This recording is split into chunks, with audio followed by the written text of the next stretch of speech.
അസ്സലാമു അലൈക്കും വറഹ്മത്തുള്ളാഹി വബറകാതുഹു.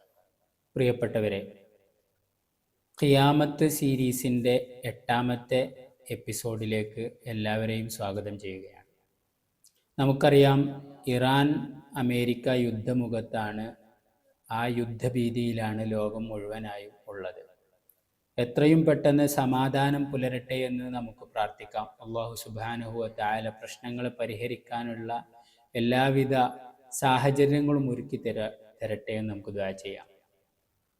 ഇവിടെ ഖിയാമത്ത് നാളിൻ്റെ പ്രസക്തി, ഖിയാമത്ത് നാളിൻ്റെ ചർച്ച, അതിൻ്റെ പ്രസക്തി നാൾക്കുനാൾ വർദ്ധിച്ചു കൊണ്ടിരിക്കുകയും അതോടൊപ്പം തന്നെ മുഅ്മിനീങ്ങൾ അതിന് കാതോർക്കുകയും ചെയ്യുന്നുണ്ട് എന്നതിൻ്റെ ഏറ്റവും വലിയ ഒരു തെളിവാണ് നമ്മളുടെ ഈ ചർച്ച എന്ന് പറയുന്നത്. കുറേ ആളുകൾ ഈ എപ്പിസോഡുകൾക്ക് വേണ്ടി കാത്തിരിക്കുന്നു. ഒരുപാട് കാര്യങ്ങൾ ഡോക്ടർ സൈനുദ്ദീൻ സാഹിബിൽ നിന്ന് നമുക്ക് ചോദിച്ചറിയാനുണ്ട്. ഈ എപ്പിസോഡിലും നമുക്ക് ഒരുപാട് കാര്യങ്ങൾ ചോദിക്കാം. അപ്പോൾ ഒന്നാമതായി നമുക്ക് ചോദിക്കാനുള്ള ആദ്യത്തെ ചോദ്യം എന്ന് പറയുന്നത്, യൂറോപ്യൻസിനെ കുറിച്ച് അവർ മനുഷ്യന്മാർ തന്നെയാണോ, ഹോമോസാപ്പിയൻസ് തന്നെയാണോ, ബനി ആദമാണോ? നമുക്ക് അങ്ങനെ ചോദിക്കാം. ബനി ആദം തന്നെയാണോ എന്നതാണ് ഒന്നാമത്തെ ചോദ്യം. മനുഷ്യരെന്ന് പറയുന്നത് ഹോമോസേപ്പിയൻസ് എന്നാണ് അവരെക്കുറിച്ച് ആധുനിക ശാസ്ത്രത്തിൽ അവർ ശാസ്ത്രീയമായിട്ട് നമ്മൾ പറയാറുള്ളത്. അപ്പോൾ ആധുനിക ശാസ്ത്രത്തിൻ്റെ കണ്ടെത്തലുകൾ, പ്രത്യേകിച്ചും 1990s ശേഷമുള്ള റിസർച്ചുകളുടെ കണ്ടെത്തലുകൾ എന്താണെന്ന് വെച്ചാൽ, യൂറോപ്യൻസ് എന്ന് പറയുന്നത് പരിപൂർണ മനുഷ്യരല്ല, പരിപൂർണമായിട്ടും അവർ ഹോമോസേപ്പിയൻസ് എന്ന് വിളിക്കാൻ പറ്റില്ല എന്നുള്ളതാണ് ആധുനിക ശാസ്ത്രം പറയുന്നത്. എന്ന് വെച്ച് കഴിഞ്ഞാൽ, മനുഷ്യൻ്റെ DNA പുറമെ മറ്റൊരു ജീവിയുടെ DNA കൂടി യൂറോപ്യൻസിൽ കണ്ടെത്തിയിട്ടുണ്ട് എന്നുള്ളതാണ് ശാസ്ത്രീയമായിട്ടുള്ള നിഗമനങ്ങൾ. അപ്പോൾ മറ്റൊരു ജീവിയുടെ DNA കണ്ടെത്തിയിട്ടുണ്ട്. അതുകൊണ്ട് പരിപൂർണ അർത്ഥത്തിൽ യൂറോപ്യൻസിനെ മനുഷ്യരെന്ന് വിളിക്കാൻ പറ്റൂല എന്നുള്ളതാണ് ആധുനിക ശാസ്ത്രത്തിൻ്റെതായ കണ്ടെത്തലുകൾ. അപ്പോൾ അതിനെ സംബന്ധിച്ച് അതെങ്ങനെ അത് ശരിയായി തീരും എന്നുള്ളതിൻ്റെ സാധ്യതകളെക്കുറിച്ച് നമ്മൾ ചർച്ച ചെയ്യാം. അപ്പോൾ ആദ്യമായിട്ട് ഏത് ജീവിയാണ് എന്നുള്ളത് നമ്മൾ നോക്കാണ്ട്. അപ്പോൾ ഇവിടെ പറയുന്ന ആധുനിക ശാസ്ത്രം പറയുന്നത് എന്താ വെച്ച് കഴിഞ്ഞാൽ, ഹോമോ നിയാന്ത്രത്താളൻസീസ് എന്ന് പറയപ്പെടുന്ന നിയാന്ത്രത്താൾ മാൻ എന്ന് അറിയപ്പെടുന്ന യൂറോപ്പിലേക്ക് ജീവിച്ചിരുന്ന, അതായത് ഹോമോസേപ്പിയൻസിന് പുറമേയുള്ള മറ്റൊരു സ്പീഷീസ്, അവരുടെ DNA ആണ് യൂറോപ്യൻസിൽ കണ്ടെത്തിയിട്ടുള്ളത്. അപ്പോൾ ഇവിടെ മനസ്സിലാക്കേണ്ട വിഷയം, നിയാന്ത്രത്താൾ DNA ഏറ്റവും കൂടുതലായ അളവിൽ കണ്ടെത്തപ്പെട്ടിട്ടുള്ളത് ഒന്ന് യൂറോപ്യൻസിലാണ്. യൂറോപ്യൻസിൽ കണ്ടെത്തുന്നതിനേക്കാൾ കൂടുതലായിട്ട് ഈ പറഞ്ഞ DNA കണ്ടെത്തിയിട്ടുള്ളത് ഈസ്റ്റ് ഏഷ്യൻ രാജ്യങ്ങളിലുള്ള ആളുകളിലാണ്. ഈസ്റ്റ് ഏഷ്യൻ രാജ്യങ്ങൾ, മംഗോളിയ, ചൈന തുടങ്ങിയ രാജ്യങ്ങൾ, അവിടെയുള്ള ആളുകളിൽ നിയാന്ത്രത്താൾ DNA കണ്ടെത്താൻ കഴിഞ്ഞിട്ടുണ്ട്. പിന്നെ അതിന് പുറമെ ചെറിയ അളവിൽ നിയാന്ത്രത്താൾ DNA ആഫ്രിക്കയിലുള്ള മസാസി ഗോത്രക്കാരിലും കണ്ടെത്തിയിട്ടുണ്ട് എന്നാണ് പറയുന്നത്. പക്ഷേ മസാസി ഗോത്രക്കാരിൽ ഈ പറഞ്ഞ DNA കണ്ടെത്താനുള്ള കാരണം നരവംശ ശാസ്ത്രജ്ഞർ പറയുന്നുണ്ട്. അതെന്താണെന്ന് വെച്ച് കഴിഞ്ഞാൽ, ആഫ്രിക്കയിൽ നിന്നും യൂറോപ്പിലേക്ക് കൂടിയേറുകയും ഇവിടെയുള്ള മനുഷ്യർ, യൂറോപ്പിലായിരുന്നു പണ്ട് നിയാന്ത്രത്താൾ മനുഷ്യന്മാരെന്ന് പറയുന്ന പ്രത്യേക ജീവിവർഗം ഉണ്ടായിരുന്നത്. അപ്പം മനുഷ്യർ ആഫ്രിക്കയിൽ നിന്നും യൂറോപ്പിലേക്ക് കൂടിയേറിയിട്ടുണ്ടായിരുന്നു എന്നാണ് ശാസ്ത്രം പറയുന്നത്. അപ്പോൾ ആഫ്രിക്കയിൽ നിന്നും യൂറോപ്പിലേക്ക് കൂടിയേറിയിട്ടുള്ള മനുഷ്യർ പിന്നീട് രണ്ടാമതായിട്ട് അവിടുത്തെ നിയാന്ത്രത്താൾ മനുഷ്യരുമായിട്ട് അവർ ഇടകലർന്നതിന് ശേഷം ഉണ്ടായ സ്പീഷീസ് പിന്നീട് ആഫ്രിക്കയിലേക്ക് മൈഗ്രേറ്റ് ചെയ്തത് കൊണ്ടാണ് മസാസി വർഗ്ഗക്കാരിൽ ചെറിയ തോതിൽ നിയാന്ത്രത്താൾ DNA കാണുന്നത് എന്നാണ് പറയുന്നത്. അപ്പോൾ അടിസ്ഥാനപരമായി നോക്കിക്കഴിഞ്ഞാൽ നിയാന്ത്രത്താൾ DNA എന്ന് കണ്ടെത്തിയിട്ടുള്ളത് യൂറോപ്യൻസിലും പിന്നെ ഈസ്റ്റ് ഏഷ്യൻ രാജ്യങ്ങളിലുമാണ്. ആഫ്രിക്കക്കാരിൽ പൊതുവെ നോക്കുകയാണെങ്കിൽ 0% ആണ് നിയാന്ത്രത്താൾ DNA കണ്ടെത്താൻ കഴിഞ്ഞിട്ടുള്ളത്. എന്നുവെച്ചാൽ ശാസ്ത്രലോകത്തിൻ്റെ ഭാഷ പ്രകാരം നോക്കുകയാണെങ്കിൽ ശരിയായ മനുഷ്യർ ശരിക്കും ആഫ്രിക്കക്കാരാണ്. ആഫ്രിക്കക്കാരിലുള്ള DNA ആണ് ശരിക്കുള്ള ഹോമോസേപ്പിയൻസിൻ്റെ DNA എന്ന് പറയാൻ പറ്റുള്ളൂ. മറ്റുള്ള യൂറോപ്യൻസിനൊന്നും പരിപൂർണ അർത്ഥത്തിൽ മനുഷ്യർ എന്ന് വിളിക്കാൻ പറ്റില്ല എന്നുള്ളതാണ് മോഡേൺ സയൻസിൻ്റെ കണ്ടുപിടുത്തം. അപ്പോൾ ഇതിനവർ കാരണം പറയുന്നത് എന്താണെന്ന് വെച്ച് കഴിഞ്ഞാൽ, ആഫ്രിക്കയിൽ നിന്നും ആഫ്രിക്കയാണ് മനുഷ്യവംശത്തിൻ്റെ ഉത്ഭവസ്ഥാനം എന്നുള്ളതാണ് ശാസ്ത്രം പറയുന്നത്. അപ്പോൾ ആഫ്രിക്കയിൽ നിന്നും മനുഷ്യന്മാർ പിന്നീട് യൂറോപ്പിലേക്ക് കൂടിയേറുകയും അവിടെ ജീവിച്ചിരുന്ന നിയാന്ത്രത്താൾ മനുഷ്യരുമായിട്ട് ഈ മനുഷ്യർ ഇടകലരുകയും ചെയ്തിട്ടാണ് പിന്നീട് ഉണ്ടായ സ്പീഷീസ് അവിടെയുള്ള യൂറോപ്യൻസും മറ്റൊക്കെ ഡെവലപ്പായത് വന്നത്. അപ്പം അതുകൊണ്ടാണ് യൂറോപ്പും പിന്നെ കുറേ ആളുകൾ ഈസ്റ്റ് ഏഷ്യൻ രാജ്യങ്ങളിലേക്കും പോയിട്ടുണ്ട്. അപ്പോൾ ഈ പറഞ്ഞ ആളുകളൊക്കെ ഇങ്ങനെ ഇടകലർന്ന് വന്നിട്ടുള്ളത്. അതുകൊണ്ടാണ് അവരിൽ ഈ പറഞ്ഞ DNA കാണപ്പെടുന്നത് എന്നുള്ളതാണ് മോഡേൺ സയൻസിൻ്റെ കണ്ടുപിടുത്തം. അപ്പോൾ ഈ പറഞ്ഞ നിയന്ത്രത്താൾ എന്ന് പറയുന്ന ജീവിവർഗം, അത് നമ്മൾ മനസ്സിലാക്കേണ്ട വിഷയം എന്താണെന്ന് വെച്ചാൽ അവരുടെ പ്രത്യേകതയായിട്ട് കണ്ടെത്തപ്പെട്ടിട്ടുള്ളത്, അതായത് നിയന്ത്രത്താൾ മനുഷ്യന്മാർ എന്ന് പറഞ്ഞു കഴിഞ്ഞാൽ നമ്മൾ അവർ സാധാരണ മനുഷ്യന്മാരെക്കാൾ കുറച്ച് ഉയരം കുറഞ്ഞിട്ടുള്ള വർഗ്ഗമാണ്. മാത്രമല്ല കാഴ്ച കൂടുതലാണ്. അതുപോലെ തന്നെ ക്രൂര സ്വഭാവം അവരിൽ ഉണ്ടായിരുന്നു എന്നും അവർ നരഭോജികളായിരുന്നു എന്നുമുള്ളതാണ് നരവംശ ശാസ്ത്രജ്ഞന്മാർ പറയുന്നത്. കാനിബോളിസം എന്ന് വെച്ചാൽ മനുഷ്യരെ തിന്നുക എന്നുള്ള സ്വഭാവമുള്ളവരായിരുന്നു പണ്ട് കാലത്തെ നേരത്തെ മനുഷ്യന്മാർ എന്നുള്ളതായിരുന്നു ആധുനിക ശാസ്ത്രം കണ്ടെത്തിയിട്ടുള്ളത്.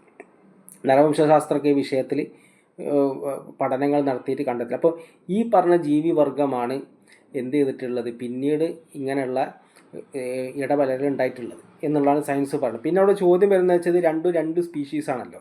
ഹോമോസേപ്പിയൻസ് എന്ന് പറയുന്നത് ഒരു സ്പീഷീസാണ്. അതുപോലെ തന്നെ ഈ ഹോമോ നിയന്ത്രത്താളൻസിസ് എന്ന് പറയുന്നത് മറ്റൊരു സ്പീഷീസാണ്. അപ്പോൾ ഈ പറഞ്ഞ രണ്ട് സ്പീഷീസ് തമ്മിൽ എങ്ങനെയാണ് മിക്സായിട്ട് ഇനി അതിൽ മക്കളുണ്ടായാൽ തന്നെ അവർക്ക് പ്രത്യുൽപാദന ശേഷി ഉണ്ടാവുമോ എന്നുള്ള ചോദ്യം വരുന്നുണ്ട്. ഇപ്പോൾ ഉദാഹരണം പറഞ്ഞാൽ കുതിരയും കഴുതയും രണ്ട് സ്പീഷീസാണ്. പക്ഷെ കുതിരയും കഴുതയും ഇടകലർന്നിട്ട് ഉണ്ടാവുന്ന കുട്ടിയാണ് കോവർ കഴുത എന്ന് പറയുന്നത്. കോവർ കഴുതക്ക് സാധാരണഗതിയിൽ പ്രത്യുൽപാദന ശേഷി ഉണ്ടാവാറില്ല. അപ്പോൾ ഇങ്ങനെ രണ്ട് സ്പീഷീസുകൾ തമ്മിൽ മിക്സായിട്ട് വരുന്ന കുട്ടികൾ അവർക്ക് പ്രത്യുൽപാദന ശേഷി ഉണ്ടാവാറില്ല എന്നുള്ളതാണ് പൊതുവെ കാണുന്നത്. പിന്നെ എങ്ങനെയാണ് നിയന്ത്രത്താൾ മനുഷ്യന്മാരും ഈ ഹോമോസേപ്പിയൻസ് മിക്സായിട്ട് ഇങ്ങനെ സംഭവിക്കുന്നത് എന്നുള്ള ചോദ്യം വരുന്നുണ്ട്. അപ്പോൾ അതിന് ആധുനിക ശാസ്ത്രത്തിൻ്റെ മറുപടി എന്താണെന്ന് വെച്ചാൽ, അതായത് ഈ ഉദാഹരണം അവർ പ്രകൃതിയിൽ തന്നെ ചില ഉദാഹരണങ്ങളാണ് അവർ പറയുന്നത്. ഒന്നെന്താണെന്ന് വെച്ചാൽ പോളാർ ബെയറുകൾ എന്ന് പറയുന്ന ധ്രുവക്കരടികൾ, അതുപോലെ ഗ്രിസ്ലി ബെയർസ് എന്ന് പറയുന്ന കരടികളുണ്ട്.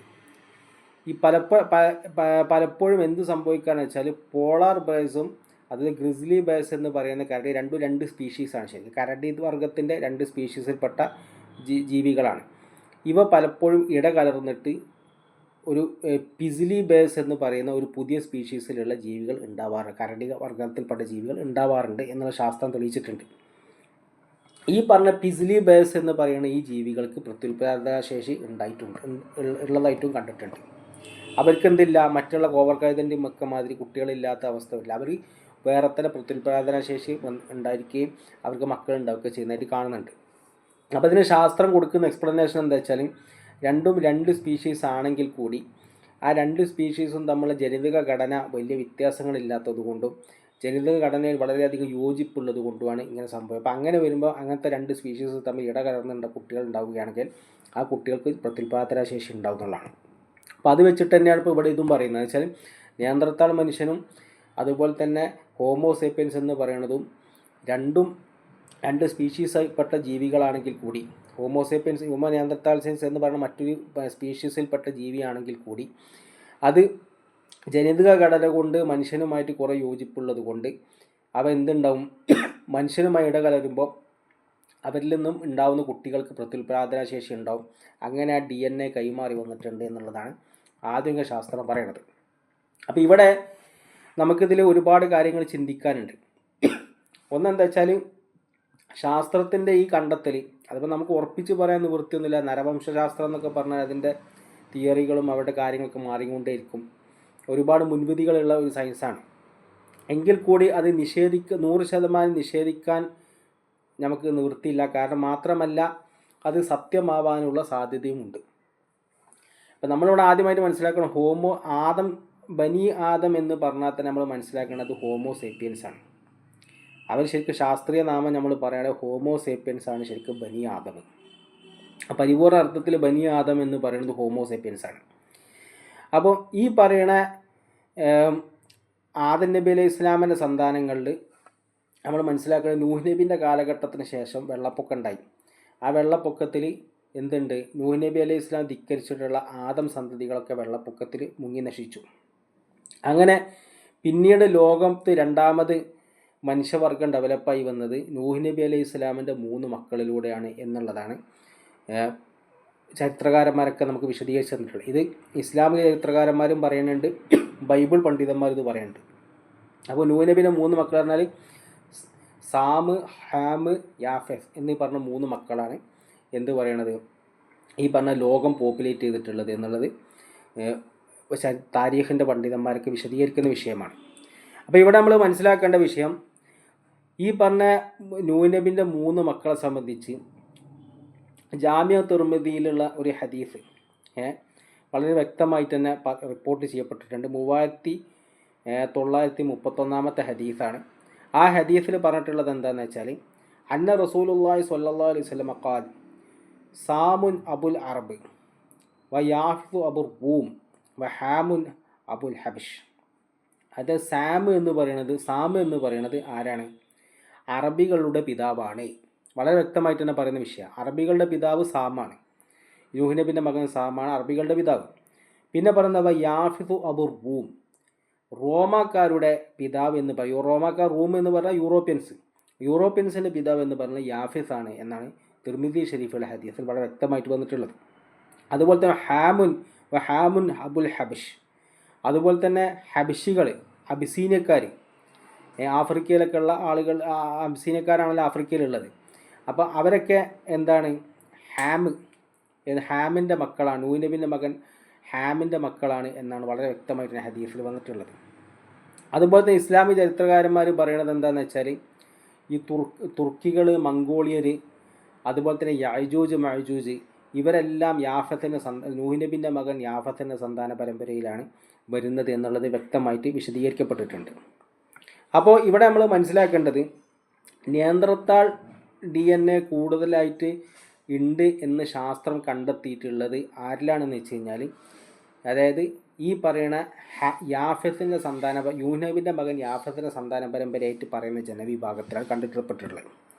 അപ്പോൾ നമ്മൾ ഇപ്പോൾ ഇവിടെ കാണിച്ചുകൊണ്ടിരിക്കുന്നത്, അതായത് ബൈബിൾ പണ്ഡിതന്മാരുടെ അഭിപ്രായ പ്രകാരമുള്ള വേൾഡ് മാപ്പാണ്. അപ്പോൾ ഇതിൽ ശരിക്ക് നൂഹ് നബിൻ്റെ മക്കൾ ലോകത്തിൻ്റെ ഏതെല്ലാം രാജ്യങ്ങളിലേക്ക് കുടിയേറിയിട്ടുണ്ടെന്നും അവിടെയൊക്കെ ഏത് വംശക്കാരാണ് ഉള്ളത് എന്നുള്ളതും വ്യക്തമായിട്ട് കാണിക്കുന്നുണ്ട്. അതിൽ പച്ച എഴുത്ത് വെച്ച് കാണിക്കുന്നതൊക്കെ നൂഹ് നബിൻ്റെ മകൻ യാഫത്തിൻ്റെ സന്താന പരമ്പരയിൽപ്പെട്ടവരാണ്. പിന്നെ സാമിൻ്റെ പരമ്പരയിൽപ്പെട്ടവർ, ഹാമിൻ്റെ പരമ്പരയിൽപ്പെട്ടവരൊക്കെ ഇതിൽ കാണിക്കുന്നുണ്ട്. ഇതിൽ നമ്മൾ യൂറോപ്പ് നോക്കിക്കഴിഞ്ഞാൽ കാണാൻ പറ്റും. യൂറോപ്പിൽ എഴുതിയിട്ടുള്ള ഡിസെൻഡൻസ് ഓഫ് ഗോമർ ആൻഡ് ജാവാൻ എന്നാണ് എഴുതിയിട്ടുള്ളത്. ഗോമർ എന്ന് പറയുന്നത് യാഫെസിൻ്റെ മൂത്ത മകൻ്റെ പേരാണ്. ജാവാൻ എന്ന് പറയുന്നത് യാഫെസിൻ്റെ 4ാമത്തെ മകൻ്റെ പേരാണ്. എൻ്റെ ഓർമ്മ ശരിയാണെങ്കിൽ ഇങ്ങനെയാണ് എൻ്റെ ഓർഡർ വന്നിട്ടുള്ളത്. എന്താ വെച്ചാൽ അതായത് മൂത്ത മകനും 4ാമത്തെ മകനും, അങ്ങനെയാണ് ഇത് വരുന്നത്. അപ്പോൾ യൂറോപ്പിലൊക്കെ അവർ ഇപ്പോൾ ഈ ബൈബിൾ പണ്ഡിതന്മാരുടെ അഭിപ്രായ പ്രകാരം തന്നെ അടയാളപ്പെടുത്തിയിട്ടുള്ളത് എന്താണെന്ന് വെച്ചാൽ, യൂറോപ്പിൽ കംപ്ലീറ്റ് ഉള്ളത് ആരാണ്? യാഫത്തിൻ്റെ മക്കളാണ്. നൂഹ് നബിൻ്റെ മകൻ യാഫത്തിൻ്റെ മക്കളാണ് യൂറോപ്പിലൊക്കെ ഉള്ളത്. പിന്നെ അതുപോലെ തന്നെ ഇസ്ലാമിക പണ്ഡിതന്മാരുടെ അഭിപ്രായ പ്രകാരം തുർക്കുകൾ, മംഗോളിയർ, അങ്ങനെയുള്ള ആളുകൾ, അതുപോലെ തന്നെ യഅജൂജ് മഅജൂജ് ഇവരെല്ലാം എന്താണ്? യാഫത്തിൻ്റെ തന്നെ മക്കളായിട്ടാണ് കണക്കാക്കപ്പെടുന്നത്. അപ്പോൾ ഞാൻ നേരത്തെ പറഞ്ഞു, ആധുനിക ശാസ്ത്രം കണ്ടെത്തിയിട്ടുള്ളതെന്ന് വെച്ചാൽ DNA, ഈ നിയാന്ത്രത്താൾ DNAൻ്റെ പെർസെൻറ്റേജ് കൂടുതലുള്ള 2 സ്ഥലത്താണ്. ഒന്ന് യൂറോപ്പിൽ, മറ്റൊന്ന് ഈസ്റ്റ് ഏഷ്യൻ രാജ്യങ്ങളിൽ. അവിടെയാണ് വളരെയധികമായിട്ട് എന്തുള്ളത്? ഈ നിയാന്ത്രത്താൾ DNA ഉള്ളതായിട്ട് കണ്ടെത്തപ്പെട്ടിട്ടുള്ളത്. ആഫ്രിക്കയിൽ നിയാന്ത്രത്താൾ ഉള്ള മനുഷ്യന്മാർ പറഞ്ഞാൽ 100% ഹോമോസേപ്പിയൻസ് ആണ്. അവരിൽ എന്തില്ല? നിയാന്ത്രത്താൾ DNA 0%. അവർ തീരെ തന്നെ നിയാന്ത്രത്താൾ DNA കണ്ടെത്തിയിട്ടില്ല. പിന്നെ ഉള്ളത് മസാസി ഗോത്രക്കാരിൽ മാത്രം കണ്ടെത്തില്ല. അത് തന്നെ നരവംശാസ്ത്രജ്ഞന്മാർ പറഞ്ഞ് യൂറോപ്പിലേക്ക് കൂടിയേറിയ ആളുകൾ പിന്നെ വീണ്ടും അങ്ങോട്ടേക്കൊരു സെക്കൻഡ് മൈഗ്രേഷൻ ഉണ്ടായിട്ടുണ്ട്, അങ്ങനെയാണ് അത് വന്നിട്ടുള്ളതെന്ന് അവരെന്നെ പറയും. അപ്പോൾ ഒക്കെ ഉത്ഭവം യൂറോപ്പാണ്. അപ്പോൾ യൂറോപ്പിലേക്ക് കൂടിയേറിയ യാഫത്തിൻ്റെ മക്കൾ, നമുക്കിതിന് മനസ്സിലാവുന്ന വിഷയം എന്താ വെച്ചാൽ, യൂറോപ്പിലേക്കും ഒക്കെ പിന്നീട് കൂടിയേറിയിട്ടുണ്ടായിരുന്ന വെള്ളപ്പൊക്കത്തിന് ശേഷം ബനി ആദം കംപ്ലീറ്റ് ലോകത്ത് തുടച്ചു നീക്കപ്പെട്ടു. പിന്നീട് ഈ ബനി ആദമിൽ പിന്നീട് നൂഹ് നബി അലൈഹി ഇസ്ലാമിൻ്റെ 3 മക്കളിൽ നിന്നാണ് രണ്ടാമത് ലോകം റീസ്റ്റാർട്ട് ചെയ്യുന്നത്. പിന്നീട് ജനങ്ങളുടെ ഉത്ഭവം ഉണ്ടാകുന്ന അവിടെ നിന്നാണ്. അപ്പോൾ ഒരു സാധ്യത നമ്മളിവിടെ കാണുന്നു. സാധ്യത തന്നെ നമുക്ക് പറയാൻ പറ്റും, ഉറപ്പിച്ച് പറയാൻ നിവൃത്തിയൊന്നുമില്ല. കാരണം നരവംശാസ്ത്രത്തിൽ പറഞ്ഞ ഈ സംഗതികൾ ശരിയാവാനുള്ള സാധ്യത കാണുന്നത് എന്താണെന്ന് വെച്ചാൽ, നൂഹ് നബിൻ്റെ മക്കളിൽപ്പെട്ട യാഫത്തിൻ്റെ സന്താന പരമ്പരകൾ യൂറോപ്പിലേക്ക് കൂടിയേറിയിട്ടുണ്ട്. ആ യൂറോപ്പിലേക്ക് കൂടിയേറിയ സന്താന പരമ്പരകൾ അവിടെ മുമ്പ് ജീവിച്ചിരുന്ന മറ്റൊരു ജീവിവർഗമായിട്ടുള്ള നിയാന്ത്രത്താൾ മനുഷ്യന്മാരുമായിട്ട് അവർ കൂടിക്കലരുകയും അങ്ങനെ അതിൽ ജനിച്ച സന്താനങ്ങളാണ് ഇന്നത്തെ യൂറോപ്യൻസ്. അതുപോലെ തന്നെ പിന്നീട് അവരിൽപ്പെട്ട ആളുകൾ ഈസ്റ്റ് ഏഷ്യൻ രാജ്യങ്ങളിലേക്ക് പോവുകയും അതാണ് ഇന്നുള്ള ചൈനക്കാർക്കായിട്ട് വന്നിട്ടുള്ളത്. ഇത് യാഫത്തിൻ്റെ മക്കൾ തന്നെ കംപ്ലീറ്റ്. അപ്പോൾ അവർ ശരിക്കും പറഞ്ഞു കഴിഞ്ഞാൽ ഈ പറഞ്ഞ നിഗമനം ശരിയായി തീരുകയാണെന്നുണ്ടെങ്കിൽ എന്തുണ്ട്, ഈ പറഞ്ഞ യാഫത്തിൻ്റെ മക്കൾ എന്ന് പറയുന്നത് എന്തില്ല, അവർ പരിപൂർണ യാഫത്തിൻ്റെ മക്കളായിട്ടുള്ള ചൈനക്കാർ, അതുപോലെ തന്നെ യൂറോപ്യൻസ്, ഇങ്ങനത്തെ ആളുകൾ ആധുനിക ശാസ്ത്രത്തിൻ്റെ നിഗമനപ്രകാരം പരിപൂർണ മനുഷ്യർ എന്നവരെ വിളിക്കാൻ പറ്റില്ല. മനുഷ്യൻ എന്നുള്ള അവസ്ഥയിൽ നിന്ന് അവരല്പം മാറിയിട്ടുണ്ട് എന്നുള്ളതാണ് മോഡേൺ സയൻസിനെ കണ്ടുപിടുത്തം. എന്ന് വെച്ചാൽ മറ്റൊരു ജീവിയുടെ DNA അവരുടെ ഇതിൽ ഉണ്ട് എന്നുള്ളതാണ്. അപ്പം ഇതിനെപ്പറ്റി ഇപ്പോൾ വളരെയധികം ചർച്ചകൾ ശാസ്ത്രലോകത്ത് നടക്കുന്നുണ്ട്, വളരെയധികം റിസർച്ചുകൾ നടന്നുകൊണ്ടിരിക്കുന്ന ഒരു മേഖല കൂടിയാണിത് എന്നുള്ളതും കൂടി ഞാനിവിടെ ഓർമ്മപ്പെടുത്തുകയാണ്. പരിണാമ സിദ്ധാന്തത്തെക്കുറിച്ച് ഇസ്ലാം എന്താണ് പറയുന്നത്? അതുപോലെ തന്നെ ഈ ചോദ്യത്തോടൊപ്പം തന്നെ അറിയേണ്ട ഒരു കാര്യം കൂടി കൂട്ടിച്ചേർത്ത് ചോദിക്കാം.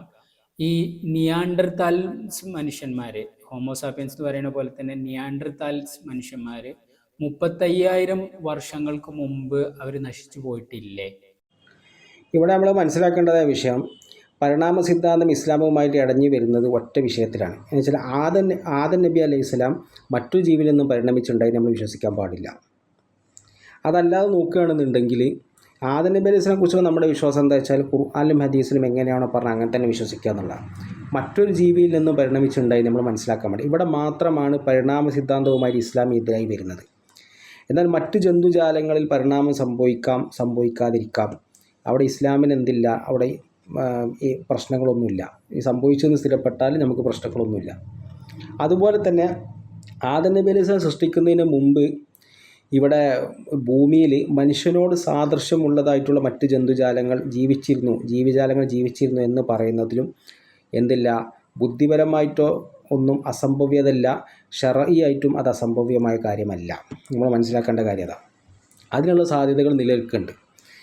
അപ്പോൾ അതുകൊണ്ട് നമുക്ക് ആകെ പ്രശ്നം വരുന്നതെന്ന് വെച്ചാൽ ഇപ്പം ഭൂമിയിൽ മനുഷ്യനോട് സാദൃശ്യമുള്ളതായിട്ടുള്ള ജീവജാലങ്ങൾ, ഇപ്പോൾ നിയാന്ത്രത്താൽ മനുഷ്യൻ, ഹോമോ ഇറക്ടസ് എന്നൊക്കെ പറഞ്ഞ ആന്ത്രോപോളജിസ്റ്റ് അഭിപ്രായപ്പെടുന്ന ജന്തുജാലങ്ങൾ ജീവിച്ചിരുന്നു എന്ന് പറയുന്നതോട് ഇസ്ലാമിന് പ്രശ്നങ്ങളില്ല. അതിൽ നിന്നും ആധുനിക മനുഷ്യൻ പരിണമിച്ചുണ്ടായി എന്ന് പറയാൻ പാടില്ല എന്നേ ഉള്ളൂ.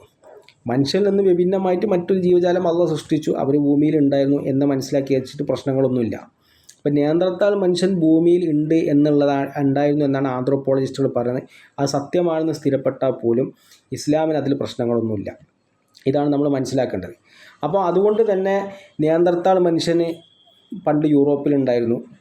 നൂഹ് നബി അലൈഹി സ്വലാം മക്കൾ ഈ പറഞ്ഞ നിയാന്ത്രത്താൽ മനുഷ്യരുമായി കണ്ടുമുട്ടിയിട്ടുണ്ടായിരുന്നു എന്ന് പറയണതിലൊന്നും ബുദ്ധിപരമായ അസ്വാഭാവികതകളൊന്നുമില്ല. പിന്നെ ഇവിടെ വരുന്നൊരു വിഷയം എന്താ വെച്ചാൽ, നിയാന്ത്രത്താൾ മനുഷ്യൻ 35,000 വർഷം മുമ്പ് ലോകത്ത് അപ്രത്യക്ഷമായിട്ടുണ്ട് എന്നാണ് ആന്ത്രോപോളജിസ്റ്റുകൾ അഭിപ്രായപ്പെടുന്നത്. അപ്പോൾ പിന്നെ എങ്ങനെ നൂഹ് നബിൻ്റെ മക്കൾ ഈ പറഞ്ഞ നിയാന്ത്രത്താൾ മനുഷ്യനെ കണ്ടുമുട്ടി എന്നുള്ളതാണ് ചോദ്യം. ഇവിടെ മനസ്സിലാക്കേണ്ടത്, നിയാന്ത്രത്താൾ മനുഷ്യൻ എന്ന് പറയുന്നത് 35,000 വർഷത്തിന് ശേഷം ഭൂമി നിലനിന്നിട്ടില്ല നമ്മളെങ്ങനെ ഉറപ്പിക്കാം? അതായത് ആന്ത്രോപോളജിസ്റ്റുകൾ 35,000 വർഷം അപ്രത്യക്ഷമായി എന്ന് പറയാനുള്ള കാരണം അവരുടെ ഫോസിലുകൾ പിന്നെ കണ്ടെത്തിയിട്ടില്ല എന്നുള്ളതാണ്. ഇവിടെ ഫോസിലിനെ പറ്റി നമ്മൾ ആദ്യം മനസ്സിലാക്കേണ്ടത് എന്താ വെച്ചാൽ, ഒരു ഓർഗാനിക് മാറ്റർ ഫോസിലായി മാറാനുള്ള സാധ്യത എന്ന് പറയുന്നതിന് 0.1% ആണ്. എന്ന് വെച്ച് കഴിഞ്ഞാൽ ഒരു മൃഗം അല്ലെങ്കിൽ ഒരു സസ്യം അത് ചത്തു കഴിഞ്ഞാൽ അല്ലെങ്കിൽ വാടിക്കഴിഞ്ഞാൽ ഭൂമിയിൽ വീണ് കഴിഞ്ഞാൽ 99% സാധ്യത അത് ദ്രവിച്ചിട്ട് മണ്ണോട് ചേരാനാണ്. വളരെ അപൂർവമായിട്ടാണ് അത് ഫോസിലായിട്ട് മാറുക. ഈ ഫോസിലാവാനുള്ള സാധ്യത ശാസ്ത്രം പറയുന്നത് വെറും 0.1% ആണ്. ഇനി ഇങ്ങനെ ഫോസിലായി രൂപം കൊണ്ടാൽ തന്നെ അതിനുള്ള പ്രക്രിയ കാലങ്ങളെടുക്കും. എന്ന് വെച്ച് കഴിഞ്ഞാൽ ചുരുങ്ങിയത് 10,000 വർഷം എടുക്കും ഒരു ഫോസിൽ ഫോം ചെയ്യുന്നതാണ് ആധുനിക ശാസ്ത്രം പറയുന്നത്. മറ്റൊന്ന്, ഈ ഫോസിൽ രൂപം കൊണ്ടാൽ തന്നെയും ഈ ഫോസിലുകൾ ഭൂമിയിലുള്ള ഈ ടെക്ടോണിക് പ്ലേറ്റ്സ് എന്ന് പറഞ്ഞ പാടികളുടെ ചലനങ്ങൾ കാരണം നശിച്ചു പോകാനുള്ള സാധ്യത വളരെ കൂടുതലാണ്. ഈ പറഞ്ഞ റിസ്ക് ഫാക്ടറുകളെ മുഴുവൻ താണ്ടിക്കൊണ്ട് ഈ പറഞ്ഞ ഫോസിലുകൾ ഇനി നിലനിന്നാൽ തന്നെ ആ ഫോസിലുകളെ കണ്ടെത്തുക എന്നുള്ളത് വലിയ ശ്രമകരമായ കാര്യമാണ്. എന്ന് വെച്ചാൽ ഈ ഫോസിലുകൾ എന്ന് പറയുന്നത് ഭൂമിയുടെ ഏത് ഭാഗത്ത് വേണമെങ്കിലും ഫോസിൽ ഫോം ചെയ്യാം. അപ്പോൾ ഭൂമിയിൽ ഈ ഫോസിൽ തരാമെന്ന് പറയുന്നത് ഏതുപോലെയെന്ന് വെച്ചാൽ വൈക്കോൽ കൂനയിൽ നമ്മൾ സൂചി തരുന്നത് പോലെയാണ്. അപ്പോൾ ഫോസിൽ ഇനി രൂപം കൊണ്ടാൽ തന്നെ അത് കണ്ടെത്തണം, ആ കണ്ടെത്തിക്കോളം നിർബന്ധമൊന്നുമില്ല. അപ്പോൾ അതുകൊണ്ട് തന്നെ 35,000 വർഷത്തിന് ശേഷം ഇപ്പുറത്തേക്ക് നേന്തർത്താൽ മനുഷ്യനെ ഫോസിൽ കണ്ടെത്തിയിട്ടില്ല എന്നുള്ളത് കൊണ്ട് അവർ ലോകത്തില്ലായിരുന്നു എന്ന് നമുക്ക് പറയാൻ പറ്റില്ല. കാരണം എന്താ വെച്ചാൽ 35,000 വർഷത്തിന് ശേഷം പിന്നെയും ഒരു 10,000 വർഷം അതിനപ്പുറമോ അവർ നിലനിൽക്കുകയും അവിടെ ഫോസിൽ നമുക്ക് ലഭിക്കാതിരിക്കുകയും ചെയ്തതാണെങ്കിലോ ഈ കാലഘട്ടത്തിൽ നേന്തർത്താൽ മനുഷ്യൻ ഇല്ല എന്ന് വേണമെങ്കിൽ നമുക്ക് പറയാം. കാരണം അങ്ങനെ കണ്ടതായിട്ട് റിപ്പോർട്ടുകളില്ല. പക്ഷേ ഈ 35,000 വർഷത്തിന് കാലാവധിക്ക് ശേഷവും നേന്തർത്താൽ മനുഷ്യന്മാരുടെ ചില വിഭാഗങ്ങൾ ഭൂമിയിൽ ഉണ്ടായിരുന്നു എന്നൊക്കെ ഗൂഢാലോചന സിദ്ധാന്തങ്ങൾ പോലും ഉണ്ട്. നമ്മൾ മനസ്സിലാക്കുക, ഗൂഢാലോചന സിദ്ധാന്തങ്ങൾ അങ്ങനെയൊക്കെ ഉണ്ട്. അപ്പോൾ അതുകൊണ്ട് എന്തില്ല, നേന്തർത്താൽ മനുഷ്യൻ അതിൻ്റെ ശേഷം നാമാവശേഷം അയക്കണം നമുക്ക് പറയാൻ പറ്റില്ല ഒരു ഭാഗത്ത്. രണ്ട്, നൂഹ് നബി അലൈഹി ഇസ്ലാമിൻ്റെ കാലഘട്ടം നമുക്ക് ഏത് കാലഘട്ടത്തിലാണ് എന്നുള്ളത് ഖുർആനിൽ ഖണ്ഡിതമായിട്ട് ഇന്ന കൊല്ലാണെന്ന് പറഞ്ഞിട്ടില്ല. നൂഹ് നബിൻ്റെ കാലഘട്ടം എന്ന് പറയുന്നത്, നൂഹ് നബി പ്രളയമുണ്ടായ കാലഘട്ടം ബൈബിൾ പണ്ഡിതന്മാരുടെ അഭിപ്രായപ്രകാരം 4000 BC-നോട് അടുത്ത സമയത്താണ് ഉണ്ടായത് എന്നാണ് അഭിപ്രായപ്പെടുന്നത്. 4000 BC എന്ന് വെച്ചാൽ 6000 വർഷത്തിനടുത്ത കാലഘട്ടം മുമ്പാണ് നൂഹ് നബിന് സംഭവം ഉള്ളതായിട്ട് ബൈബിൾ പണ്ഡിതന്മാർ പറയണത്. പക്ഷെ അത് വെറും ചരിത്രപരമായ ഒരു നിഗമനം മാത്രമാണ്. ഇസ്ലാമിനെ സംബന്ധിച്ചിടത്തോളം അത് അവസാന വാക്കോ ഖണ്ഡിത തെളിവൊന്നുമില്ല. എന്നാൽ അതിനൊക്കെ എത്രയോ മുമ്പ് തന്നെ നൂഹ് നബി അലൈഹി ഇസ്ലാമിൻ്റെ കാലഘട്ടം വരാൻ ഉണ്ടായിരിക്കാനും അതിൻ്റെ മുമ്പ് ജീവിച്ചിരിക്കാനൊക്കെ സാധ്യതകൾ നിലനിൽക്കുന്നുണ്ട്. ഇപ്പോൾ ഉദാഹരണം പറഞ്ഞാൽ ഓസ്ട്രേലിയയിലുള്ള അബോർജിൻ വർഗ്ഗക്കാർ, ഓസ്ട്രേലിയ ഉപഭൂഖണ്ഡത്തിൽ ജീവിക്കുന്ന അബോർജിൻ വർഗ്ഗക്കാർ, അവരെ സംബന്ധിച്ച് പറയണത് ഏറ്റവും പുരാതനമായ മനുഷ്യ സംസ്കാരമാണ് അവരെന്നുള്ളത്. എന്നുവെച്ചാൽ തുടർച്ചയോടുകൂടി നിലനിൽക്കുന്ന ഏറ്റവും പുരാതനമായ മനുഷ്യ സംസ്കാരം ഓസ്ട്രേലിയയിലുള്ള അബോർജിൻ വർഗ്ഗക്കാരാണ്. എന്നുവെച്ചാൽ 50,000 വർഷം മുമ്പ് ഓസ്ട്രേലിയയിൽ അവർ എത്തിയിട്ടുണ്ടായിരുന്നു എന്നാണ് ആന്ത്രോപോളജിസ്റ്റുകൾ അഭിപ്രായപ്പെടുന്നത്. അപ്പോൾ അവിടെ മുതൽ തുടർച്ചയോട് കൂടിയിട്ട് അവിടെ സംസ്കാരം ഒരു ആദിവാസി വിഭാഗക്കാരാണ്. അവിടെ സംസ്കാരം ഓസ്ട്രേലിയയിൽ നിലനിന്നിട്ടുണ്ട്. ഇവരെ സംബന്ധിച്ച് നമ്മൾ പഠനം നടത്തുമ്പോൾ നമുക്ക് മനസ്സിലാവുന്ന സംഗതി എന്ന് വെച്ചാൽ ഇവർ രണ്ട് കാര്യങ്ങൾ നമുക്ക് പിടികിട്ടും. ഒന്നെന്താ വെച്ചാൽ ഇവർ ബഹുദൈവാരാധകരാണ്. രണ്ടാമത്തെ സംഗതി ഇവർ പ്രളയത്തിൽ വിശ്വസിക്കുന്നുണ്ട്. അത് ഏറ്റവും അത്ഭുതകരമായ ഒരു കാര്യമാണ്. എന്ന് വെച്ച് കഴിഞ്ഞാൽ ലോകത്ത് വലിയൊരു പ്രളയം ഉണ്ടായിട്ടുണ്ടായിരുന്നതും ആ പ്രളയം മനുഷ്യൻ്റെ മോശമായ പ്രവർത്തനങ്ങൾ കാരണമായിട്ട് ശിക്ഷയായിട്ടാണ് ആ പ്രളയം വന്നതെന്നും ആ പ്രളയത്തിൽ നിന്ന് മനുഷ്യന്മാർ രക്ഷപ്പെടാൻ ഓർമ്മ ശരിയാണ് ചങ്ങാടങ്ങൾ കപ്പലുകൾ പോലത്തെ സംവിധാനം വെച്ച് രക്ഷപ്പെട്ടു എന്നൊക്കെ അവർ പറയുന്നുണ്ട്. അവരിൽ അങ്ങനെ ഐതിഹ്യങ്ങളുണ്ട്. ഇത് അവർക്ക് മാത്രമല്ല, ലോകത്തിൽ ഒരുവിധപ്പെട്ട മനുഷ്യ സംസ്കാരങ്ങളിലൊക്കെ പ്രളയത്തിനെക്കുറിച്ചുള്ള ചർച്ചയുണ്ട്. മെസപ്പൊട്ടേമിയൻ സംസ്കാരത്തിൽ പ്രളയത്തിനെ പറ്റി പറയുന്നുണ്ട്. ഗ്രീക്ക് പുരാണങ്ങൾ പ്രളയത്തിനെക്കുറിച്ച് പറയുന്നുണ്ട്. ഇന്ത്യൻ പുരാണത്തിൽ പ്രളയത്തിനെക്കുറിച്ച് പറയുന്നുണ്ട്. അതുപോലെ തന്നെ പണ്ട് അമേരിക്കയിൽ ജീവിച്ചിരുന്ന പുരാതന അമേരിക്കൻ സംസ്കാരം, അപ്പോൾ അവരും പ്രളയത്തിനെക്കുറിച്ച് വ്യക്തമായ രീതിയിൽ പറയുന്നുണ്ട്. നമ്മൾ മനസ്സിലാക്കേണ്ട വിഷയം അതാണ്. അപ്പോൾ ഈ പ്രളയം എന്ന് പറയുന്ന പ്രതിഭാസം എന്തുണ്ട്, ഈ പറയുന്ന ഓസ്ട്രേലിയൻ വർഗ്ഗക്കാർ വ്യക്തമായി പറയുന്നുണ്ട്. അപ്പോൾ ഓസ്ട്രേലിയൻ്റെ ഈ സംസ്കാരം, ഇവർ ബഹുദൈവാരാധകരാണ്. ഇവർക്ക് 50,000 വർഷത്തെ പാരമ്പര്യമാണ് ആര് പറയുന്നത്, ആന്ത്രോപോളജിസ്റ്റുകൾ, അതായത് നരവംശ ശാസ്ത്രജ്ഞന്മാർ അഭിപ്രായപ്പെടുന്നത്. ഇവിടെ ചോദ്യം വരുന്നത് വെച്ചാൽ നൂഹ് നബി അലൈഹി ഇസ്ലാമാണ് ആദ്യമായിട്ട് ഈ പറഞ്ഞ മുശ്രിക്കീങ്ങൾക്കെതിരെ നിയോഗിക്കപ്പെട്ട പ്രവാചകൻ എന്നാണ് പണ്ഡിതന്മാർ അഭിപ്രായപ്പെടുന്നത്. എന്നുവെച്ചാൽ നൂഹ് നബി അലൈഹി ഇസ്ലാമിൻ്റെ മുമ്പ് ആദം നബി വരെയുള്ള കാലഘട്ടത്തിൽ ലോകത്ത് ഏകദൈവാരാധന അധിഷ്ഠിതമായിട്ടുള്ള ജനതയായിരുന്നു ഉണ്ടായിരുന്നത്. നൂഹ് നബിൻ്റെ കാലത്തിനോട് തൊട്ട് മുമ്പായിട്ട് ലോകത്ത് ഷിർക്ക് വ്യാപിക്കുകയും ഷിർക്കിനെതിരിൽ ആദ്യമായി താക്കീത് ചെയ്തുകൊണ്ട് നിയോഗിക്കപ്പെട്ട പ്രവാചകൻ നൂഹ് നബി അലൈഹി ഇസ്ലാമായിരുന്നു എന്നാണ് ചരിത്രകാരന്മാർ പറയുന്നത്. അപ്പം 50,000 വർഷത്തെ പാരമ്പര്യമുണ്ട് എന്ന് അഭിപ്രായപ്പെടുന്ന ഈ പറയുന്ന ഓസ്ട്രേലിയയിലുള്ള അബോർജിൻ വർഗ്ഗക്കാർ ബഹുദൈവാരാധകരുമാണ്. നൂഹ് നബിയാണ് ആദ്യമായിട്ട് ഷിർക്കിനെതിരെ ദ്രോഹിക്കപ്പെട്ടത് എന്ന് പണ്ഡിതന്മാർ പറയുന്നത്.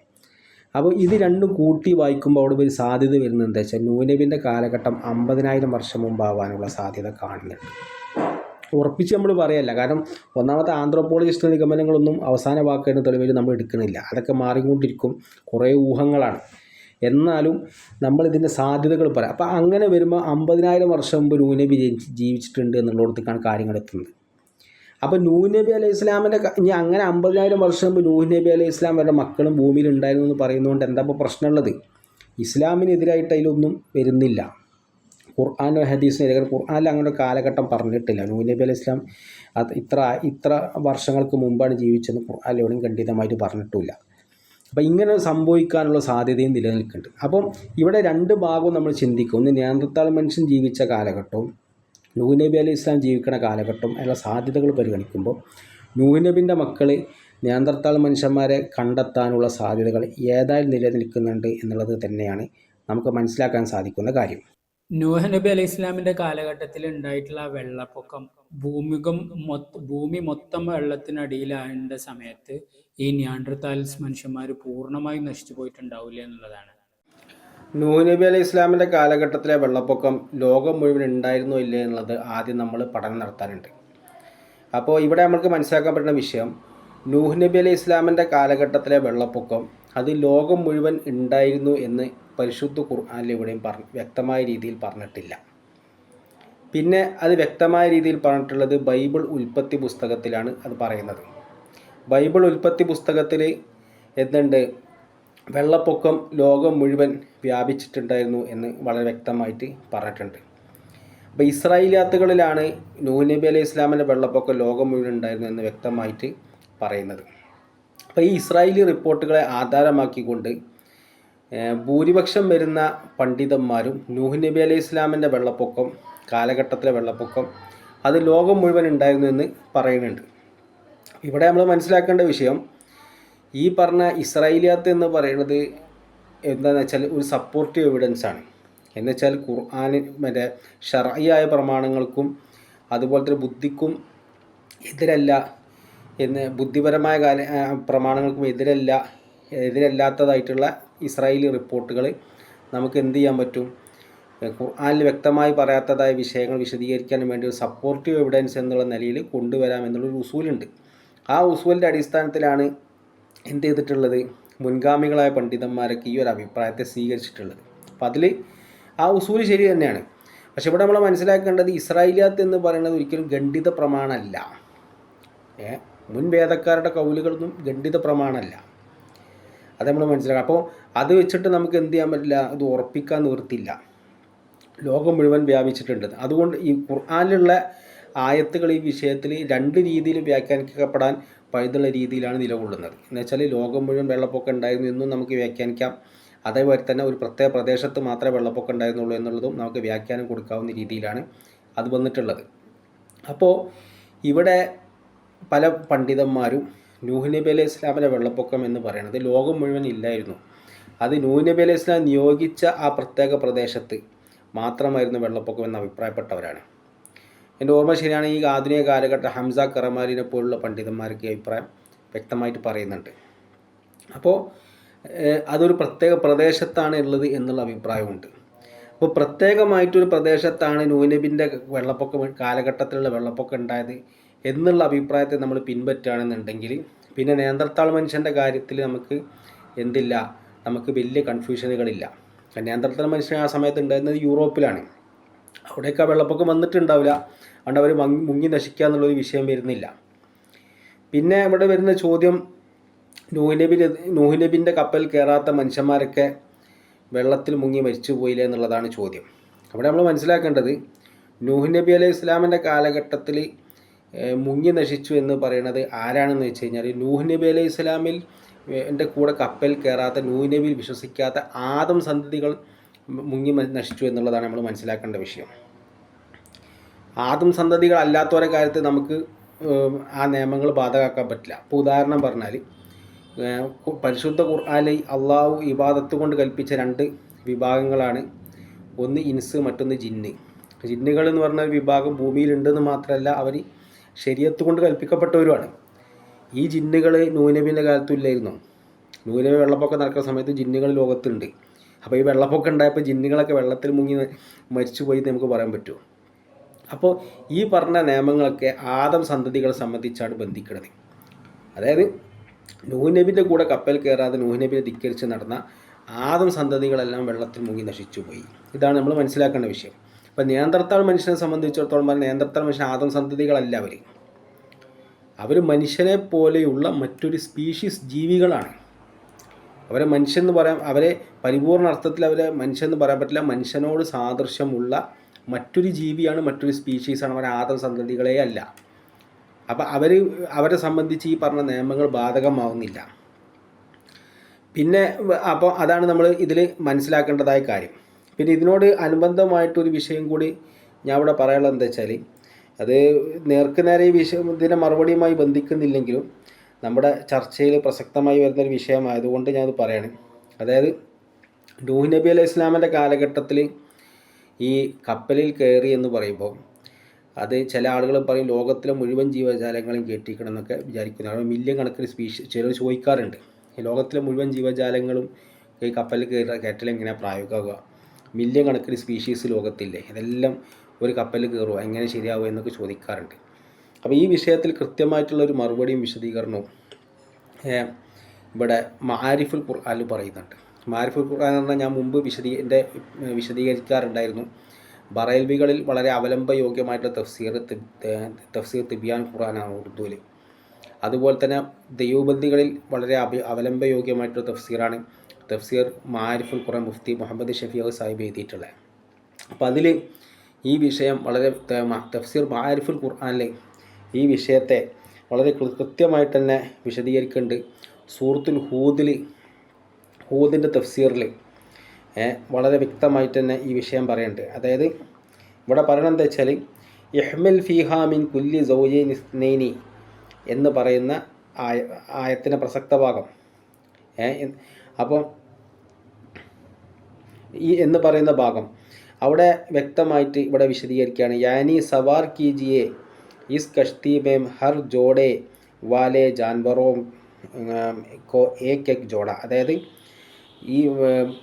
ഈ കപ്പലിൽ നിങ്ങൾ കയറ്റണം. ഈ ആയത്തിൻ്റെ ആശയമാണ് എന്ന് വെച്ച് കഴിഞ്ഞാൽ എന്താണ്, എല്ലാ ജീവികളിൽ നിന്നും ഇണകളെ നിങ്ങൾ കയറ്റണം എന്നാണ് ഇവിടെ പറയുന്നത്. അപ്പോൾ ഇതിനെ വിശദീകരിച്ചുകൊണ്ട് ഇവിടെ ഇണകളെ കയറ്റുക എന്നുള്ള ഇത് പറഞ്ഞതുകൊണ്ട്, കപ്പൽ കയറ്റുന്ന ഇണകളായിരിക്കണം എന്ന് പറഞ്ഞ ഭാഗത്തിനെ വിശദീകരിച്ചുകൊണ്ട് ഇവിടെ എന്താ പറഞ്ഞത് വെച്ചാൽ, मारिफुल कुरान में इससे मालूम हुआ कि कश्ती नूह अलैहिस्सलाम में सारी दुनिया भर के जानवर जमा नहीं किए गए. അപ്പോൾ ഈ ആയത്തിൽ നിന്നും വ്യക്തമായി മനസ്സിലാവുന്ന വിഷയം എന്താ വെച്ചാൽ, നൂഹ് നബി അലൈഹി ഇസ്ലാമിൻ്റെ കപ്പലിൽ ദുനിയാവിലെ എല്ലാ ജീവജാലങ്ങളെയും പൂരിപ്പിച്ച് കൂട്ടിയെന്ന് പറയാൻ പറ്റില്ല.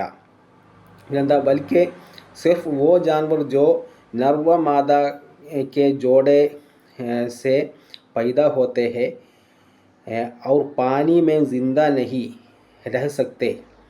അപ്പോൾ ആകെ അതിലേക്ക് കയറ്റിയെന്ന് പറയാൻ പറ്റുന്ന ആരാന്ന് വെച്ചാൽ, ഇണകളായിട്ട് പ്രത്യുൽപാദനം നടത്തുന്ന പുരുഷൻ സ്ത്രീ എന്നുള്ള ആണ് പെണ്ണ് എന്നുള്ള നിലയിൽ ഇണകളായിട്ട് പ്രത്യുൽപാദനം നടത്തുന്ന ജീവജാലങ്ങളും, അതുപോലെ തന്നെ വെള്ളത്തിൻ്റെ ഉള്ളിൽ ജീവിക്കാൻ സാധിക്കാത്തതായ ജീവജാലം വെച്ചാൽ കരജീവികൾ, ഇവരെയാണ് കയറ്റുന്നത്. കരജീവികളും ആയിരിക്കണം, അത് ഇണകളും ആയിരിക്കണം. അങ്ങനത്തെ ജീവജാലങ്ങളാണ് ഈ കപ്പലിൽ കയറ്റിയിട്ടുള്ളൂ. അതിനോട് പറയാൻ വെച്ചാൽ, അപ്പോൾ എന്നിട്ട് പറയാം, ഇസ്ലിയെ തമാം ദരിയായി ജാൻവർ ഇസേ നിക്കൽ ഗയ. അപ്പോൾ ഇതിൽ നിന്ന് എന്തുണ്ട്, മുഴുവൻ സമുദ്ര ജീവികളും ഇതിൽ നിന്ന് ഒഴിവായി. എല്ലാ ജീവികളും കയറ്റിയെന്ന് പറയാൻ പറ്റില്ല. സമുദ്രജീവികളെ സംബന്ധിച്ച് പറയുകയാണെന്നുണ്ടെങ്കിൽ കരയിലുള്ളതിനേക്കാൾ കൂടുതൽ സ്പീഷീസുകൾ ഉള്ളത് കടലിൻ്റെ ഉള്ളിലാണ്. അപ്പോൾ കടലിലെ ജീവികളൊന്നും എന്തില്ല, ഇതിൽ നിന്ന് ഒഴിവായി എന്നാണ് പറയുന്നത്. അപ്പോൾ മുഴുവൻ ജീവികളും കയറ്റിയിട്ടില്ല. അതിനെന്താ പറയണത്, और खुश्की जानवरों में भी बग़ैर नर्व मादा का पैदा होने वाले हशरातुल अर्द सब निकल गए. അതായത് ഇനി കരജീവികൾ എടുക്കുകയാണെങ്കിൽ തന്നെയും ആൺ പെൺ സങ്കലനം കൂടാതെ ജനിക്കുന്നതായിട്ടുള്ള കരജീവികൾ അവയും ഒഴിവായി കിട്ടി. അപ്പോൾ അവർക്ക് ഒഴിവായി കിട്ടി. അപ്പോൾ എല്ലാ ജീവികളും ഇല്ല. ഈ ആയത്തനുസരിച്ച് നോക്കുകയാണെങ്കിൽ തന്നെ എല്ലാ ജീവികളും കയറ്റുന്നില്ല. അപ്പോൾ എന്താണ് എന്നിട്ട് പറയണത് എന്താണ്, സിർഫ് പാൽത്തു ജാവർ ഗായ് ബെയിൽ ബൈൻസ് ബക്കരി വഗൈറ രഹ്ഗൈ. അപ്പോൾ ഇതിലാകെ ഉണ്ടായിരുന്നത് എന്താണെന്ന് വെച്ച് കഴിഞ്ഞാൽ പാൽത്തു ജാൻവർ എന്ന് വെച്ചാൽ വളർത്തു മൃഗങ്ങൾ.